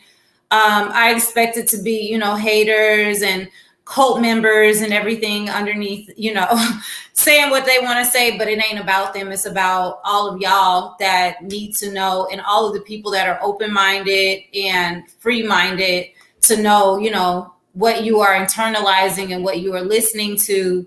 And so I have to be able to do that for you. Okay. I never sought out because I had a vengeance against anybody. It's always been about knowledge and truth for me. So peace and love, y'all. We're going to get off of here. Been on here for a long time, but it's always been great. Hopefully we were able to help some people with our experiences, because that's the whole purpose. Somebody was like, I thought you share your life on here. I share the experiences that I feel I need to share, or that could be a help to people. Y'all don't know everything about my life. I mean, it ain't even that, period. Hey, baby, my husband on here. It ain't even that, but at the end of the day, it is what it is, you know? Share my life, share my experiences, the ones I feel like can help people. Other than that, peace and love to y'all. If y'all have something you want me to talk about, but like I said, Breezy, I'm gonna let her, hold up. We back? Hey, says, yeah, I'm gonna let you end it because I'm gonna get off of here, but I'm gonna let you end it. I was just closing. I'm gonna let you get the close in. But next time we come on, I was just telling them what we're gonna talk about, because we gotta get this deception out of here. We can't let this shit ride. Galactic human. For sure.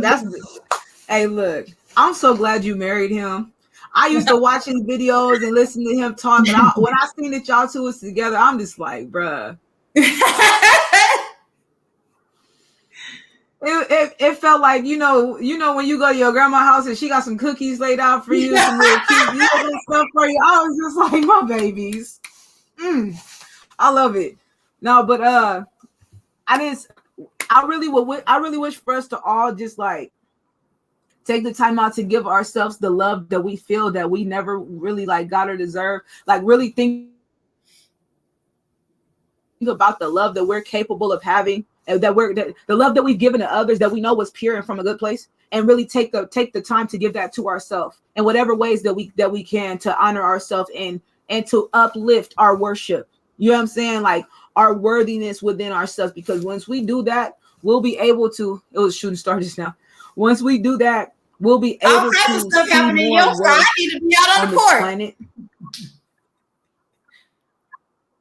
Hey, look, whenever y'all ready to drive out here, look, I got it for y'all. This will be y'all whole quarters. I'm upstairs with it. Y'all got the whole kitchen, everything, man. I got it laid out. You just want me to come cook some oxtails, okay? I ain't got time. You ain't got to talk about me like that. But yeah, I do want some oxtails. It's a market right next to the house.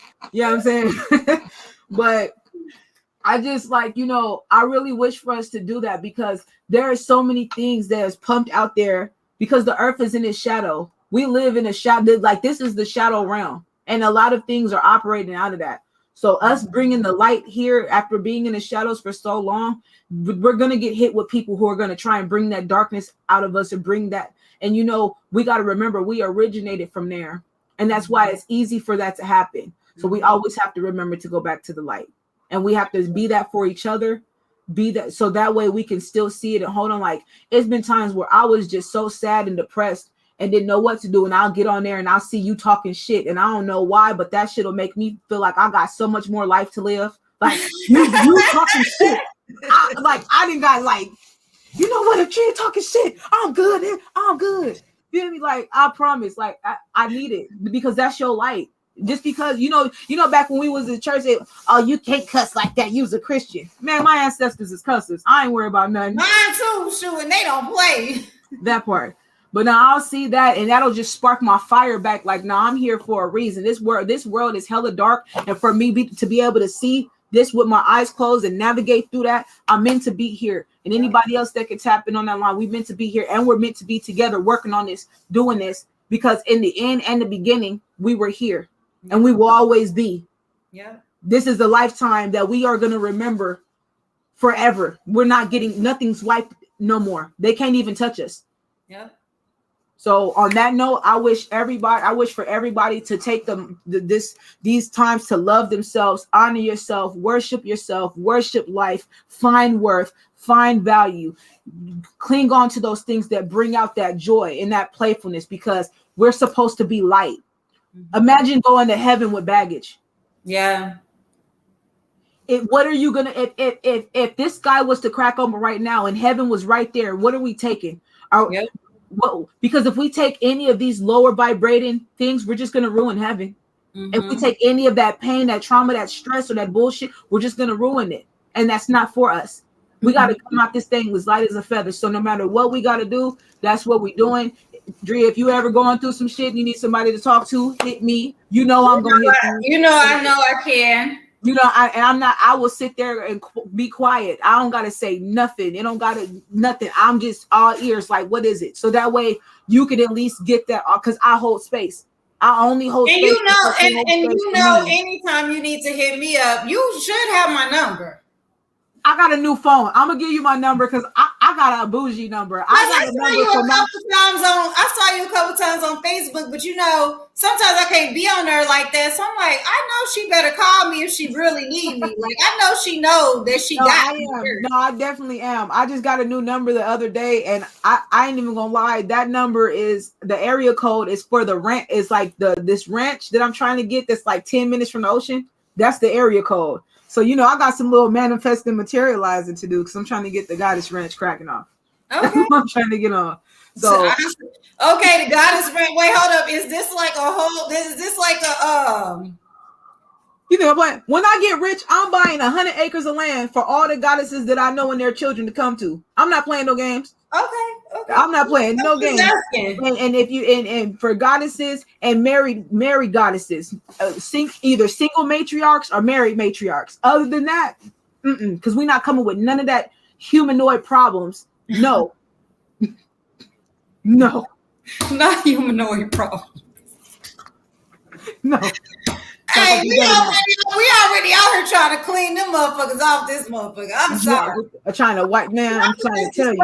Out here, we talking about peace and light as a feather and all of that. We need y'all to understand there are certain beings that ain't supposed to be here. So we gotta do what we gotta do to kick these motherfuckers out here because that's why we're here. Okay? You gotta clean up shit. And cleaning up shit sometimes means to sweep that motherfucker that look like you off this bitch. You're bomb. Get them off of you. We ain't got time for that. But now I got big plans. We can't carry their energy. Their energy can't come, bro. At all. You already said everybody can't go. Everybody can't go. And if you're dealing with stagnant energy, understand the word stagnant mean dead. Why you still there and it ain't breathing? Oh, I can't stand the word stagnant, and I can't stand people that actually imitate stagnatism. Okay. Stagnatism, okay? You told me to make my words on. I'm back to making my words up, dog. Keep doing it. Hey, because throw me a couple that I can throw in the song because I'm going to shout you out. Because Drea said, that's going to be my favorite. Because no, Drea said, listen, she told me, so I said it. No, but I just love you so much. I just really need you to know I look up to you. Like, I aspire to be like you, like in the ways of you and everything that you've gone through, being here for the amount of time and experience that you've been, like the grace and the poise and the wisdom that you have and you hold and that you portray and that you give and that's real and genuine. Like, I aspire to be like that. And I really want to thank you for everything that you do and everything that you have done ever since I've seen your name pop up in my awareness. Like, I appreciate this. I appreciate it. Don't make me cry. You know, I be in this heart chakra. Like I told you, I got to listen. And then I have to return the favor because you have shown me so much. Like when you were off, I was telling everybody about etymology. And that's not the only thing you've actually taught me, but I love your music. I actually played one of your songs before you got on. Like, I'm always support you. I got your back. I'm a huge fan of your music, and I got more to come too. I already know. I'm not dropping no more albums. I'm making albums rise up. No more dropping shit. I'm rising this one. I swear, by the time I'm done with this, I'll have 63 songs. Period. 63. And it's okay. I didn't have people talk shit about me. Oh, you got so much music and you ain't been on. Listen, they make it hard for educated, melanated women to make music where I'm not shaking my ass. If I was to go and drop one song and throw this ass in a Berkel, I'd be rich. I'm not doing that. If that's the case, support you. Period. Bottom line, support you. We'll download your music. Oh, but this album I'm coming out with, Shadow Work. All they have to do is download it, breathe. You're gonna get paid from the downloads. That part. This next album though, I'm showing my whole ass for real. It's called Shadow Work. You know where I'm going with this. Yeah. I'm finna sin. I cannot. We finna end this live stream on that.